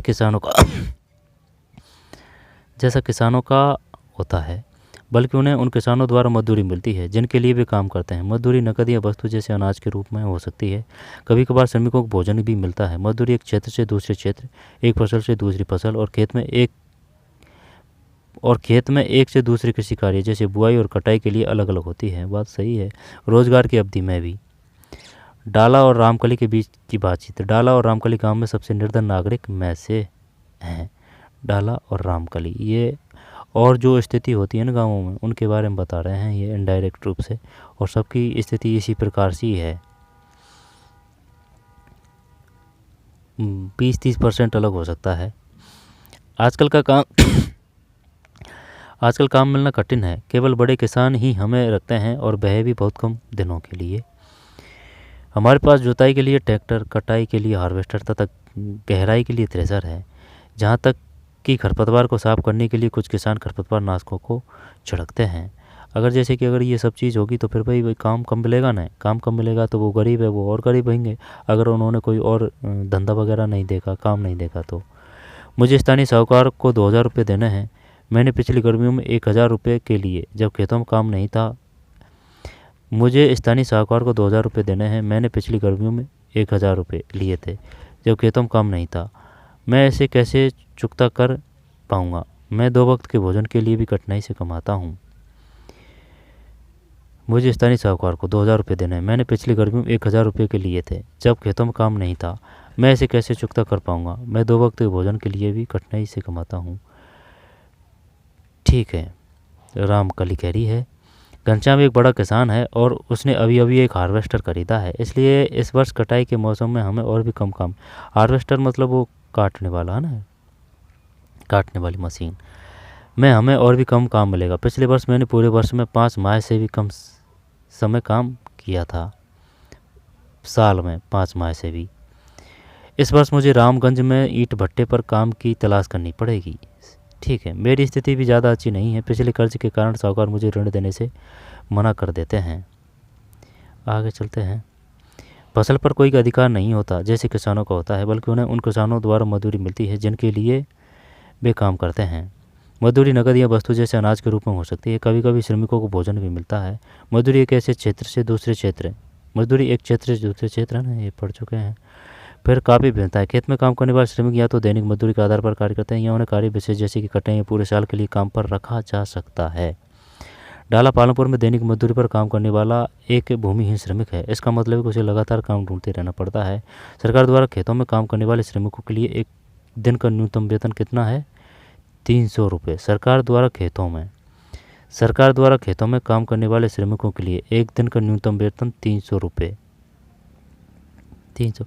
अब जब फसल का जब काम होता है ना, जब सरकार ने ये तो न्यूनतम कर रखा है, लेकिन जब फसल का सीज़न हो जाता है तो 450 रुपये हो जाते हैं पर डे के हिसाब से, लेकिन वो 10-15 दिन का ही हेरफेर होता है। सरकार द्वारा खेतों में, क्योंकि जब फसल झड़ती है, सूखती है, उससे अच्छा है कि भाई जो मजदूर मिलते नहीं है तो वो 450 भी देने पड़ जाते हैं जो बड़े भूमिधारक हैं उनको। सरकार द्वारा खेतों में काम करने वाले श्रमिकों के लिए एक दिन का न्यूनतम वेतन 300 रुपये मार्च 2019 निर्धारित। ये बढ़िया है 300। वो पूछ सकता है, वो बताइए कितना न्यूनतम वेतन निर्धारित कर रखा है, आई समझ में? न्यूनतम वेतन 300। एक दिन का न्यूनतम वेतन 300 निर्धारित है। लेकिन डाला को मात्र 160 ही मिलते हैं। पालमपुर में खेती श्रमिकों में बहुत ज़्यादा स्पर्धा है, इसलिए लोग कम वेतन में भी काम करने को, हाँ वो जब ऐसे ही है ना, जब जैसे कि काम नहीं मिलता है तो कोई बात नहीं, वही बैठे रहेंगे, इस वजह से तो सस्ता ही काम कर देते हैं, जो सस्ते में ही मजदूर मिल जाते हैं। ठीक है, अगर काम कम है तो वो सस्ते में ही मजदूर मिल जाते हैं, इसलिए लोग कम वेतन में भी काम करने को सहमत हो जाते हैं। डाला अपनी स्थिति के बारे में रामकली से शिकायत करता है, जो कि एक अन्य खेती से में। डाला और रामकली दोनों गांव के निर्धनतम व्यक्ति में से एक है। आइए चर्चा करें। डाला तथा रामकली जैसे खेती श्रमिक गरीब क्यों हैं? गोसाईपुर और मझौली उत्तर बिहार के दो गांव हैं। गोसाईपुर और मझौली दोनों गांवों के कुल 850 परिवारों में से 250 अधिक पुरुष ऐसे हैं जो पंजाब हरियाणा के ग्रामीण इलाकों या दिल्ली, मुंबई, सूरत, हैदराबाद, नागपुर में काम कर रहे हैं। ये सही है। गोसाईपुर और मझौली उत्तर बिहार के दो गांव हैं। दोनों गांवों के कुल 850 परिवारों में 250 से अधिक पुरुष ऐसे हैं जो पंजाब हरियाणा के ग्रामीण इलाकों या दिल्ली, मुंबई, सूरत, हैदराबाद या नागपुर, ठीक, ईंट भट्टा वगैरह है ना, इस प्रकार का प्रवास अधिसंख्य भारतीय ग्रामीणों में होता है। लोग प्रवास क्यों करते हैं? क्या आप इस बात की व्याख्या अपनी कल्पना के आधार पर कर सकते हैं? तो पहले ये बताइए प्रवास किसे कहते हैं? कर सकते हैं कि गोसाईपुर मझौली के प्रवासी अपने गंतव्य पर किस तरह काम करते होंगे। खेतों के लिए आवश्यक पूंजी। आप पहले ही देख चुके हैं कि खेती के आधुनिक तरीकों के लिए बहुत अधिक पूंजी की आवश्यकता होती है, अतः अब किसानों को पहले की अपेक्षा ज़्यादा पैसा चाहिए। अधिसंख्य छोटे किसानों को पूंजी की व्यवस्था करने के लिए पैसा उधार लेना पड़ता है। वे बड़े किसानों से या गांव के साहूकारों से या खेती के लिए विभिन्न आगतों की पूर्ति करने वाले व्यापारियों से कर्ज लेते हैं। ऐसे कर्ज पर ब्याज की दर बहुत ऊँची होती है ना। यहाँ से क्वेश्चन आ चुका है भाई। वे बड़े किसानों से, ठीक है, जैसे कि अनौपचारिक में कौन आएगा? जैसे कि साहूकार वगैरह ना, वो आएंगे। वे बड़ों किसानों से या गांव के साहूकारों से या खेती के लिए विभिन्न आगतों की पूर्ति करने वाले व्यापारियों से कर्ज लेते हैं। ऐसे कर्जों पर ब्याज की दर बहुत ऊंची होती है। कर्ज चुकाने के लिए बहुत कष्ट सहने पड़ते हैं। सविता की कहानी। सविता एक लघु कृषक है। वह अपनी 1 हेक्टेयर ज़मीन पर गेहूँ पैदा करने की योजना बनाती है। बीज और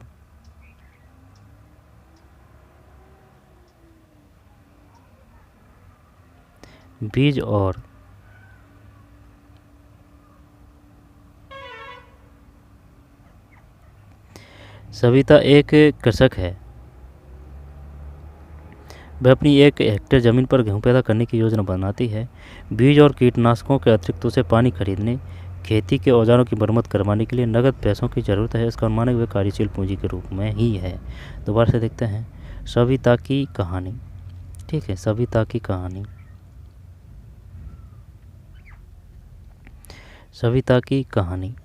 सविता एक लघु कृषक है। वह अपनी 1 हेक्टेयर ज़मीन में गेहूँ पैदा करने की योजना बनाती है।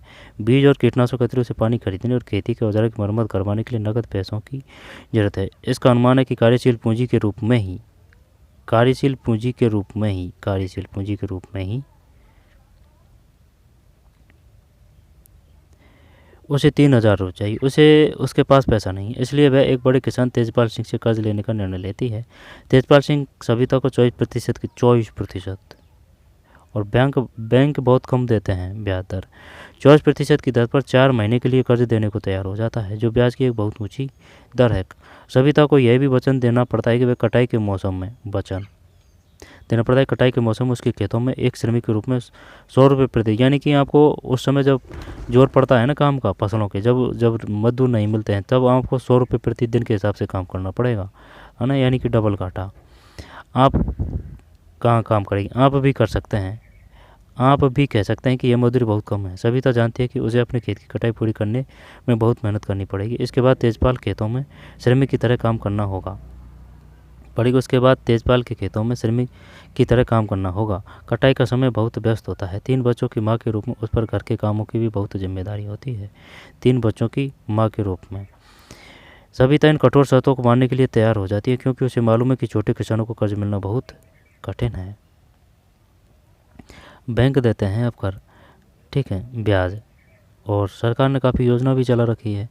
छोटे किसानों के विपरीत है। 3 लाख अगर जैसे कि ज़मीन है, तो उसके जैसे कि सरकार वो भूमिहीन किसान है ना, उनको जैसे कि साल के 6,000 रुपये देती है सरकार। 6,000 नहीं, 12,000 रुपये देती है।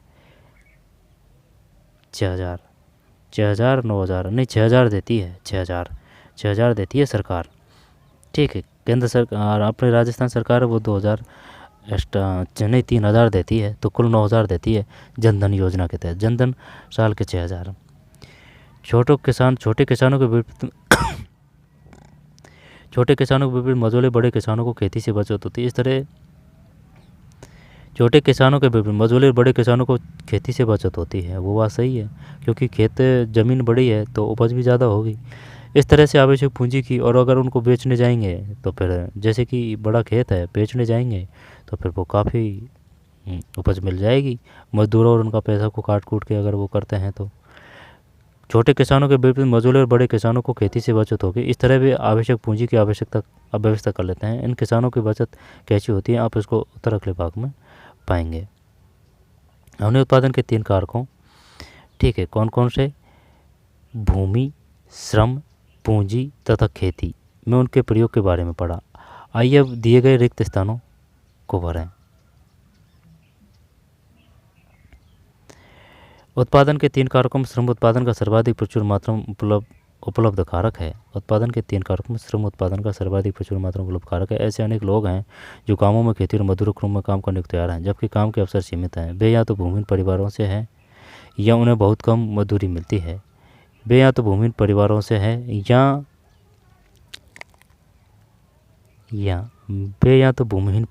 हैं ऑप्शन होता तो करते भाई। वे या तो भूमिहीन परिवारों से हैं या उन्हें बहुत कम मजदूरी मिलती है और वे कठिन जीवन जीते हैं। श्रम के विपरीत उत्पादन का एक दुर्लभ कारक है कृषक भूमि का क्षेत्र। इसके अतिरिक्त उपलब्ध भूमि भी असमान रूप से खेती में लगे लोगों में वितरित है। असमान है इसमें तो, है ना। ऐसे कई छोटे किसान हैं जो असमान आ जाएगा इसमें तो कोई दिक्कत नहीं है। ऐसे कई छोटे किसान हैं जो भूमि के छोटे टुकड़ों पर खेती करते हैं, जिनकी स्थिति भूमिहीन खेती और मजदूरों से बेहतर नहीं है। उपलब्ध भूमि का अधिकतम प्रयोग करने के लिए किसान और का उपयोग करते हैं। इन दोनों से फसलों के उत्पादन में वृद्धि हुई है। वो रासायनिक और वो आ जाएंगे खादन है, वही है। खेती की आधुनिक विधियों में नलकूप की अत्यधिक आवश्यकता होती है। यहाँ पर सिंचाई की आ जाएगी, तो सिंचाई की अत्यधिक आवश्यकता होती है। छोटे किसानों को सामान्यतः पूंजी की व्यवस्था करने, यानी पूंजी आ जाएगी भाई इसमें, पूंजी, क्योंकि पानी भी लेना पड़ जाता है पिलाई पे, ठीक है। हल है, यहाँ पर हल है, उसके लिए भी यहाँ पे वो साधन है, उसके लिए भी वो सही करने के लिए भी तो वो चाहिए धन, वो स्थायी पूंजी में ही आते हैं, पूंजी है ये। पूंजी की अत्यधिक आवश्यकता होती है। छोटे किसानों को सामान्य पूंजी की व्यवस्था करने के लिए पैसा उधार लेना पड़ता है और कर्ज चुकाने के लिए उन्हें बहुत कष्ट सहने पड़ते हैं। इसलिए विशेष रूप से छोटे किसानों के लिए पूंजी भी उत्पादन का एक दुर्लभ कारक है। भूमि और पूंजी दोनों दुर्लभ है। उत्पादन के इन दोनों कारकों में एक मूल अंतर है, प्राकृतिक संसाधन ठीक है मानव निर्मित है। मूल अंतर है, पूंजी को बढ़ाना संभव है जबकि भूमि स्थिर है, इसलिए यह बहुत आवश्यक है कि हम भूमि और खेती में प्रयुक्त अन्य प्राकृतिक संसाधनों को अच्छी तरह से देखभाल करें। अधिशेष कृषि उत्पादों की बिक्री। पालमपुर में गैर कृषि क्रियाएं ठीक, आइए चर्चा करें। और मिश्रीलाल की कहानी, करीम की कहानी। फिर ये सारांश है ना, ये पार्ट हो चुका है पूरा। क्या है इसमें, ये है अधिशेष से कृषि उत्पादों की बिक्री। देखते हैं, मान लीजिए किसानों ने उत्पादन के तीनों कारकों का प्रयोग कर अपनी भूमि में गेहूं पैदा किया। तीनों कारकों का प्रयोग कर गेहूं की कटाई की जाती है तो उत्पादन पूर्ण हो जाता है। गेहूं की कटाई की जाती है तो उत्पादन पूर्ण हो जाता है। किसान गेहूं का क्या करते हैं, ठीक है,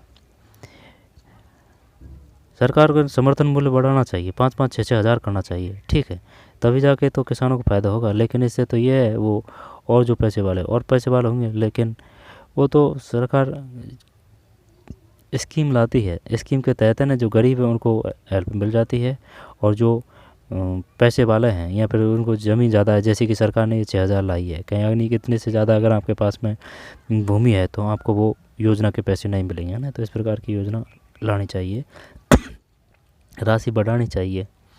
साल में 6,000 बहुत कम होते हैं जनधन योजना के तहत। अधिशेष कृषि उत्पादों की बिक्री। मान लीजिए कि किसानों ने उत्पादन के तीनों कारकों का प्रयोग कर अपनी भूमि में गेहूं पैदा किया।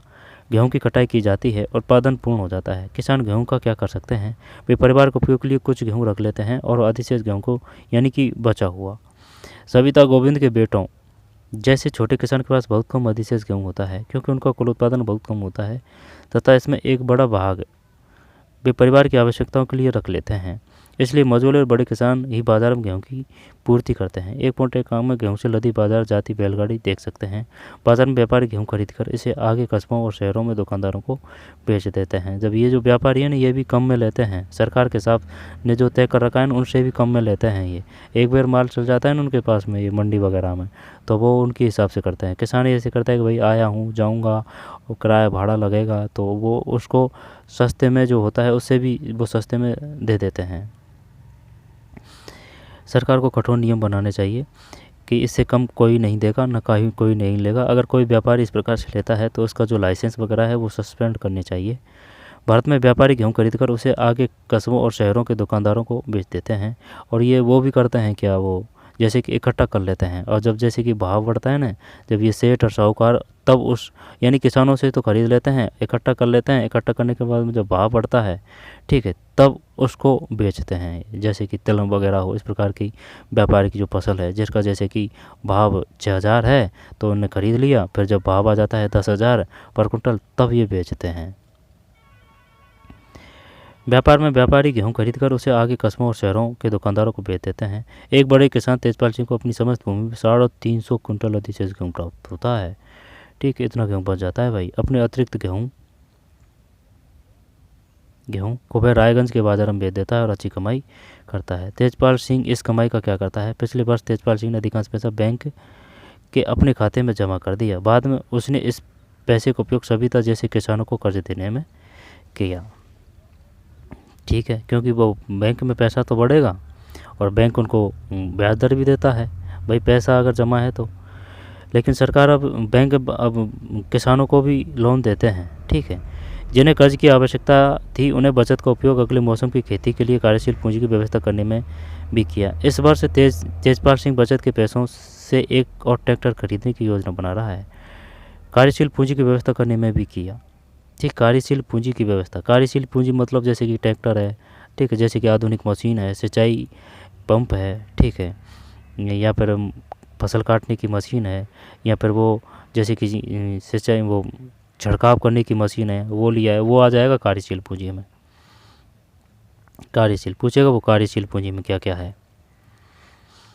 व्यवस्था करने में भी किया। इस वर्ष तेजपाल सिंह बचत के पैसों से एक और ट्रैक्टर खरीदने की योजना बना रहा है। दूसरे ट्रैक्टर उसकी स्थिर पूंजी में वृद्धि हो जाएगी। तेजपाल सिंह की भांति दूसरे बड़े और मझोले किसान भी खेती के अधिशेष कृषि उत्पादों को बेचते हैं। कमाई के एक भाग को अगले मौसम के लिए पूंजी की व्यवस्था के लिए बचाकर रखा जाता है। इस तरह वे अपनी खेती के लिए पूंजी की व्यवस्था अपनी ही बचतों से कर लेते हैं। कुछ किसान बचत का उपयोग पशु, ट्रक आदि खरीदने अथवा दुकान खोलने में भी करते हैं। ये सही है, जैसा कि हम देखते हैं। लेकिन अब ऐसे भी नहीं है, जैसे कि कोई किसान है तो वो अलग धंधा भी करता है, जैसे कि वो सिटी में गया या फिर कोई और काम करने लग गया। घर है जो घर कृषि का काम करते हैं वो अलग है, उनमें से कुछ सदस्य वो बाहर गए कमाने के लिए, ठीक, तो उससे आय का स्रोत बढ़ गया है। अब या फिर कोई चाय की थड़ी वगैरह की दुकान वगैरह है वो लगा ली, है ना, यानी कि कृषि से अलग। और कृषि तो है ही है करने वाले। उपयोग पशु, ट्रक आदि खरीदने अथवा दुकान खोलने में भी करते हैं, जैसा कि हम देखेंगे। इन सबको गैर कृषि कार्यों के लिए पूंजी कहते हैं। दोबारा से देख लेते हैं। तेजपाल सिंह की भांति दूसरे बड़े और मझोले किसान भी खेती के अधिशेष कृषि उत्पादों को बेचते हैं, यानी कि जो फसल बची है ना उसको अधिशेष। कमाई के एक भाग को अगले मौसम के लिए पूंजी की व्यवस्था के लिए बचा कर रखा जाता है। इस तरह वे अपनी खेती के लिए पूंजी की व्यवस्था अपनी ही बचतों से कर लेते हैं। जैसे कि ज़्यादा फसल हुई है तो वो खाद वो जो बीज के लिए है ना, तो वो रख लिए दुकान से, को उसको खरीदना नहीं पड़ेगा। इस तरह वे अपनी खेती के लिए पूंजी की व्यवस्था अपनी ही बचतों से कर लेते हैं। कुछ किसान बचत का उपयोग पशु, ट्रक आदि खरीदने अथवा दुकान खोलने में भी करते हैं, जैसा कि हम देखेंगे। इन सबको गैर कृषि कार्यों के लिए पूंजी कहते हैं। गैर कृषि कार्यों के लिए गैर कृषि कार्यों जैसा कि हम देखेंगे कि इनको गैर कृषि कार्यों के लिए पूंजी भी कहते हैं, है ना। वो पूछ लेगा, बताइए गैर कृषि कार्यों कौन कौन से हैं। आगे चलते हैं।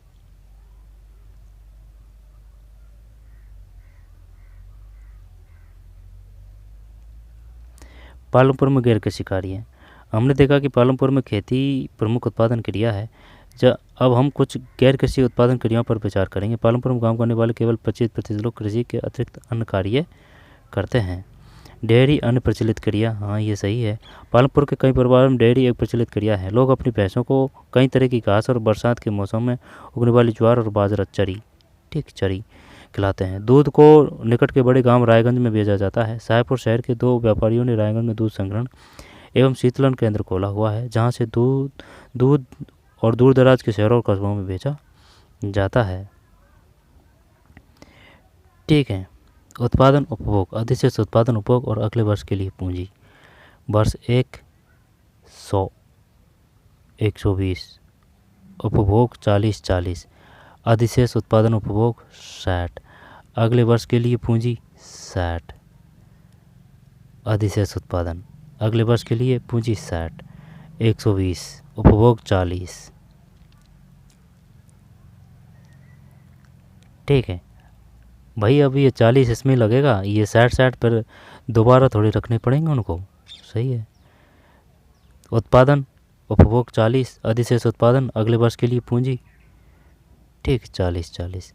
तीसरा किसान, एक तो किसान है, पहला किसान तो ये, ठीक है, अगले साल के लिए इसने व्यवस्था कर रखी है। दूसरा किसान है ये, फिर तीसरा किसान है ये 60, तो ये तो उत्पादन से ज़्यादा खर्च हो चुका है, कुछ बचा है बस। 3 किसानों के गेहूं के तीनों वर्षों के उत्पादन की तुलना कीजिए। तीसरे वर्ष तीसरे किसान के साथ क्या हुआ?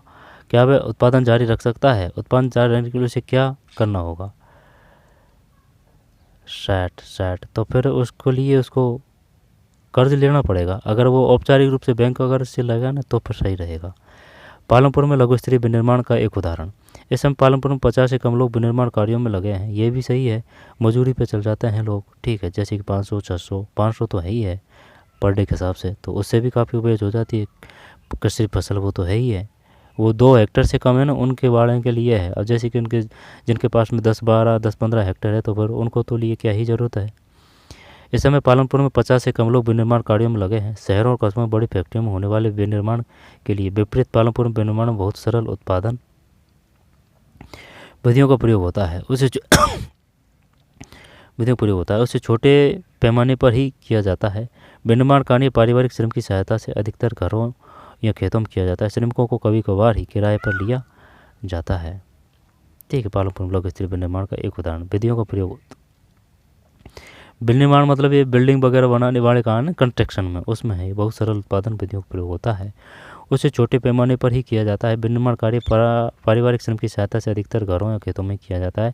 श्रमिकों को कभी कभार ही किराए पर लिया जाता है। मिश्रीलाल की कहानी। मिश्रीलाल ने गन्ना पेरने वाली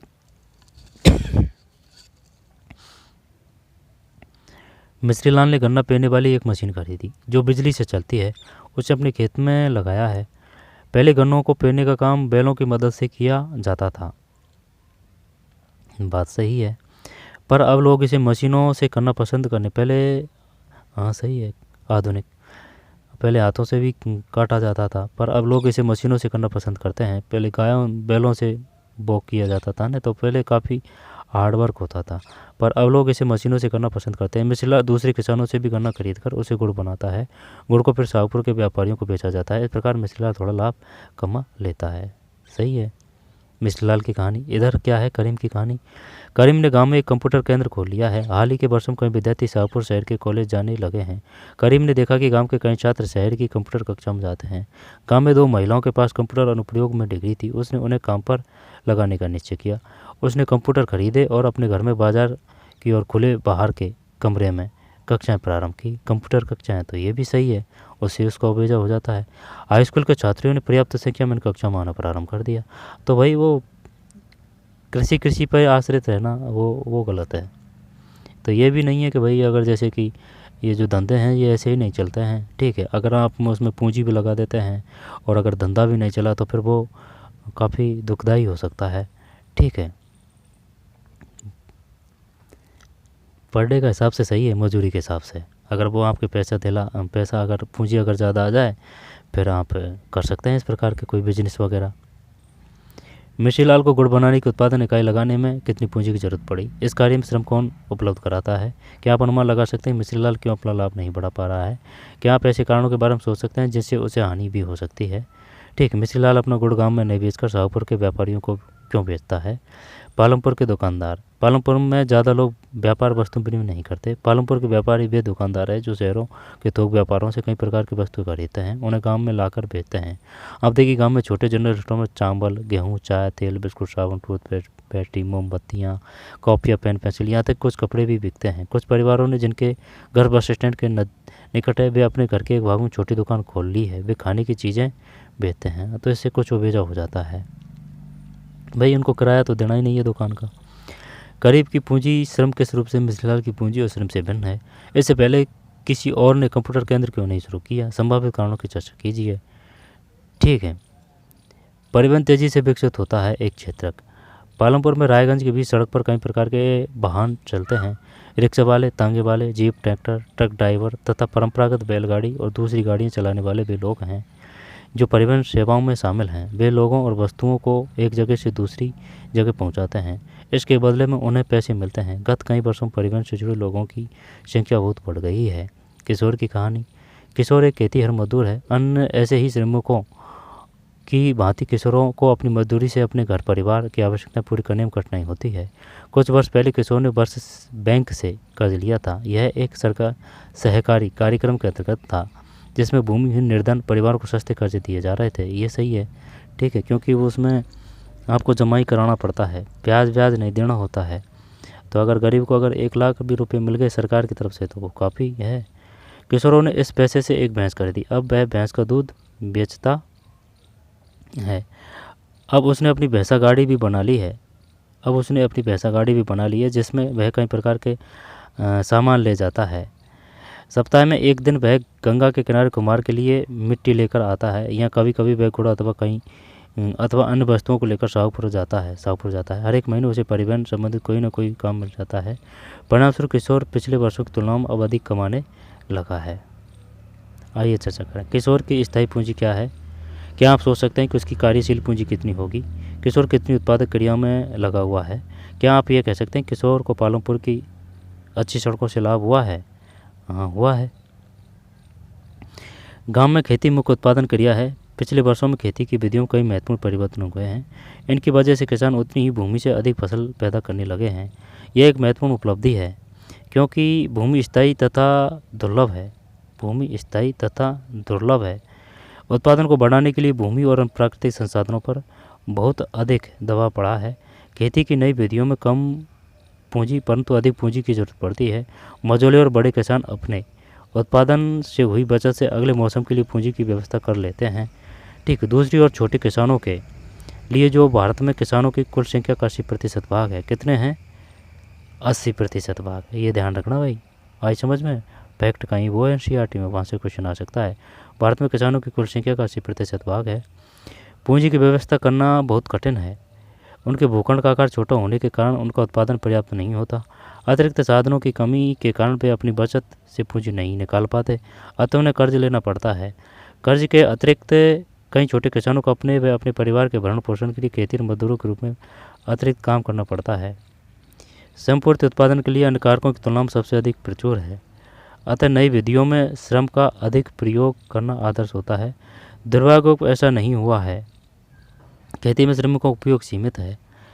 अवसर की तलाश में श्रमिक आस पड़ोस के गांवों, शहरों तथा कस्बों में जा रहे हैं। कुछ श्रमिकों ने गांव में ही गैर कृषि क्षेत्र में काम करना आरंभ कर दिया है। गांव में ही, ये सही है। गैर कृषि जैसे कि चाय की दुकान वगैरह, सब्जी वगैरह की दुकान। इस समय गांव में गैर कृषि क्षेत्र बहुत बड़ा नहीं है। भारत में ग्रामीण क्षेत्र के 100 कामगारों में से केवल 24 ही गैर कृषि कार्यों में लगे हैं। ठीक है, 100 में से कितने लगे हैं? 24।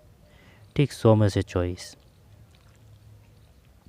यद्यपि गांव में अनेक प्रकार के गैर कृषि कार्य होते हैं, हमने केवल कुछ ही उदाहरण देखे हैं। प्रत्येक कार्य में नियुक्त लोगों की संख्या बहुत ही कम है। हम चाहेंगे कि भविष्य में गांव में गैर कृषि उत्पादन क्रियाओं में वृद्धि हो। खेती के लिए विपरीत गैर कृषि कार्यों में कम भूमि की आवश्यकता होती है। लोग कम पूंजी से भी गैर कृषि कार्य प्रारंभ कर सकते हैं। इस पूंजी को प्राप्त कैसे किया जाता है? या तो अपनी ही बचत का प्रयोग किया जाता है, या फिर कर्ज लिया जाता है। आवश्यकता है कि कर्ज ब्याज की दर कम दर पर उपलब्ध हो, ताकि बिना बचत वाले लोग भी गैर कृषि कार्य शुरू कर सकें। हाँ, ये सही है। ठीक है, अगर घाटा जाए तो उससे कोई दिक्कत ना हो। गैर कृषि कार्यों के प्रसार के लिए यह भी आवश्यक है कि ऐसे बाजार हो जहां वस्तुएं और सेवाएं बेची जा सके। पालमपुर में हमने देखा कि आस पड़ोस के गांवों, कस्बों और शहरों में दूध, गुड़, गेहूं आदि उपलब्ध है। जैसे जैसे ज़्यादा गांव, कस्बों और शहरों में अच्छी सड़कों, परिवहन और टेलीफोन से जुड़ेंगे, भविष्य में गाँवों में गैर कृषि उत्पादन क्रियाओं के अवसर बढ़ेंगे, और ये बढ़ भी रहे हैं। ठीक है, जैसे कि बाहर भी जा रहे हैं, गाँव में भी कर रहे हैं। ठीक है, पहले जो दुकान है वो ही करते थे, जो कैटेगरी के हिसाब से होते थे। अब वो चाहे वो किसी भी कैटेगरी का हो, चाहे वो ब्राह्मण ही क्यों ना हो, वो दुकान खोलते हैं। ठीक है, तो आवश्यकता और स्थिति परिस्थिति के हिसाब से है। 24 कामगारों में 24, तो ये पार्ट था भाई। ठीक है, संचित असंचित क्षेत्र, शैक्षिक, चिकित्सा, बाजार, बिजली पूर्ति, संचार, है ना। क्वेश्चन आएगा एक यहाँ से। पालमपुर में एक ही भूमि उत्पादन बढ़ाने के अलग अलग कौन से तरीके हैं? समझाने के लिए उदाहरणों का प्रयोग कीजिए। 1 हेक्टेयर भूमि के मालिक किसान के कार्य का ब्यौरा दीजिए। पढ़ते हैं। भूमि जो कृषि के लिए उपलब्ध नहीं है, निवास स्थानों, सड़कों, तालाबों, चरगाहों आदि के क्षेत्र। शैक्षिक, चिकित्सा, बाजार, बिजली पूर्ति, संचार, निकटतम कस्बा। खेती की आधुनिक विधियों के लिए ऐसे अधिक आगतों आवश्यक जिन्हें उद्योगों में विनिर्मित किया जाता है। क्या आप सहमत हैं? पालमपुर में बिजली के प्रकार ने किसानों को किस तरह मदद की? क्या शिक्षित क्षेत्र को बढ़ाना महत्वपूर्ण है? क्यों? पालमपुर के 450 परिवारों ने भूमि के वितरण की एक सारणी बनाई है। पालमपुर में खेतीहर श्रमिकों की मजदूरी न्यूनतम मजदूरी से कम क्यों है? अपने जो क्षेत्र में 2 श्रमिकों से बात कीजिए। खेतों में काम करने वाले या विनिर्माण कार्य में लगे मजदूरों में से किसी को चुनें। उन्हें कितनी मजदूरी मिलती है? क्या उन्हें नगद पैसा मिलता है या वस्तु रूप में? क्या उन्हें नियमित रूप से काम मिलता है? क्या वे कर्ज में है? एक ही भूमि पर उत्पादन बढ़ाने से अलग अलग कौन से तरीके हैं? एक ही भूमि पर उत्पादन बढ़ाने के अलग अलग कौन से तरीके हैं? समझाने के लिए उदाहरणों का प्रयोग कीजिए। 1 हेक्टेयर भूमि के मालिक किसान के कार्य का ब्यौरा दीजिए। 1 हेक्टेयर की बात है, भूमि के मालिक के। 1 हेक्टेयर मतलब 100 वर्ग मीटर। मझोले और बड़े किसान कृषि से कैसे पूंजी प्राप्त करते हैं और वे छोटे किसानों से कैसे भिन्न है? तो ये पेपर था, ये पेपर नहीं, ये वो पाठ था ये। ठीक है, ठीक है, दोबारा से देख लेते हैं।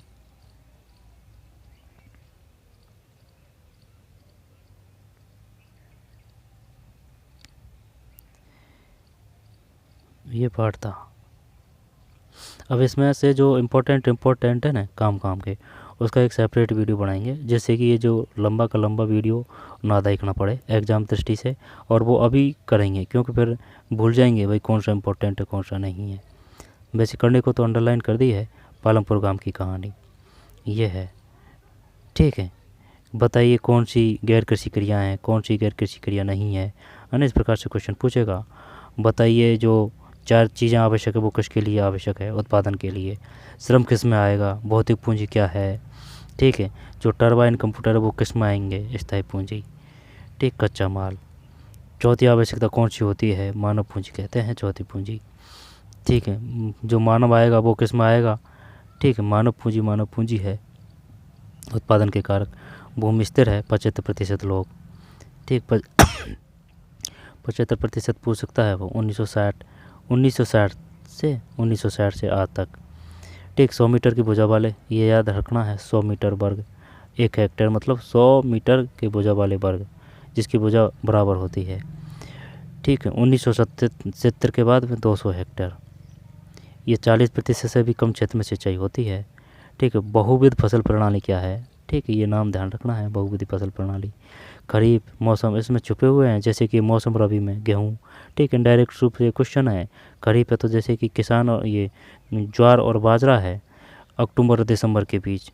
अब ये पूछ लेगा वो आलू की खेती होती है अक्टूबर और दिसंबर।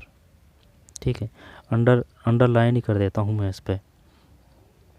मौसम खरीफ में किसान बेकार नहीं छोड़ी। बरसात के खरीफ, ठीक, ज्वार बाजरा उगाते हैं, पौधों में पशुओं के चारों के लिए प्रयोग में लाया जाता है। इसके बाद अक्टूबर दिसंबर आलू की खेती होती है। सर्दी के मौसम में अब गेहूँ उगाया जाता है। उत्पादन गेहूँ से रखकर गेहूँ किसान रायगंज है ना, तो ये काम का था। ठीक है, फिर आगे चलते हैं। रहट ये पढ़ चुके हैं, बहुविध फसल प्रणाली। फिर आगे चलते हैं, ये 151 और 200 ये याद रखना है आपको। ठीक है, जैसे कि 151 और 200। ठीक, ये 32 86। ठीक है, हरित क्रांति 1960। HYV बीज क्या है, HYV है ना, ये ध्यान रखना है, HYV बीज। इसके बाद में अधिक उपज पश्चिम प्रदेश, पंजाब हरियाणा पश्चिम उत्तर प्रदेश किसान खेती का आधुनिक तरीकों का सबसे प्रयोग किया है। ठीक है, आगत क्या है, क्या भूमि पर धारण कर पाएगी। ठीक है, ये 1965-66 ये याद रखनी है, बहुत कठिन है। पुनर्गठन निर्योजना। फिर उर्वरक ऐसे खनिज 1960 कृषक गोविंद ने 2.25 ये उदाहरण दे रखे हैं 2 हेक्टर से।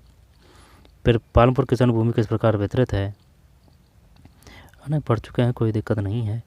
इसके बाद में श्रम की व्यवस्था कौन करेगा, श्रम।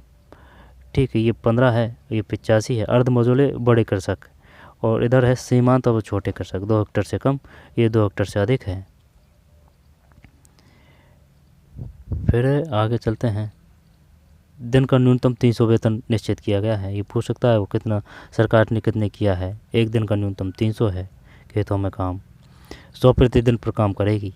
ठीक है, वो तो वो उदाहरण दे रखा है, आएगा नहीं। वो फैक्चुअल चीज़ है ना, वो ज़्यादातर आने की संभावना रहती है। ठीक है, 25% लोग डेयरी। तो चलिए मिलते हैं कोई और वीडियो में।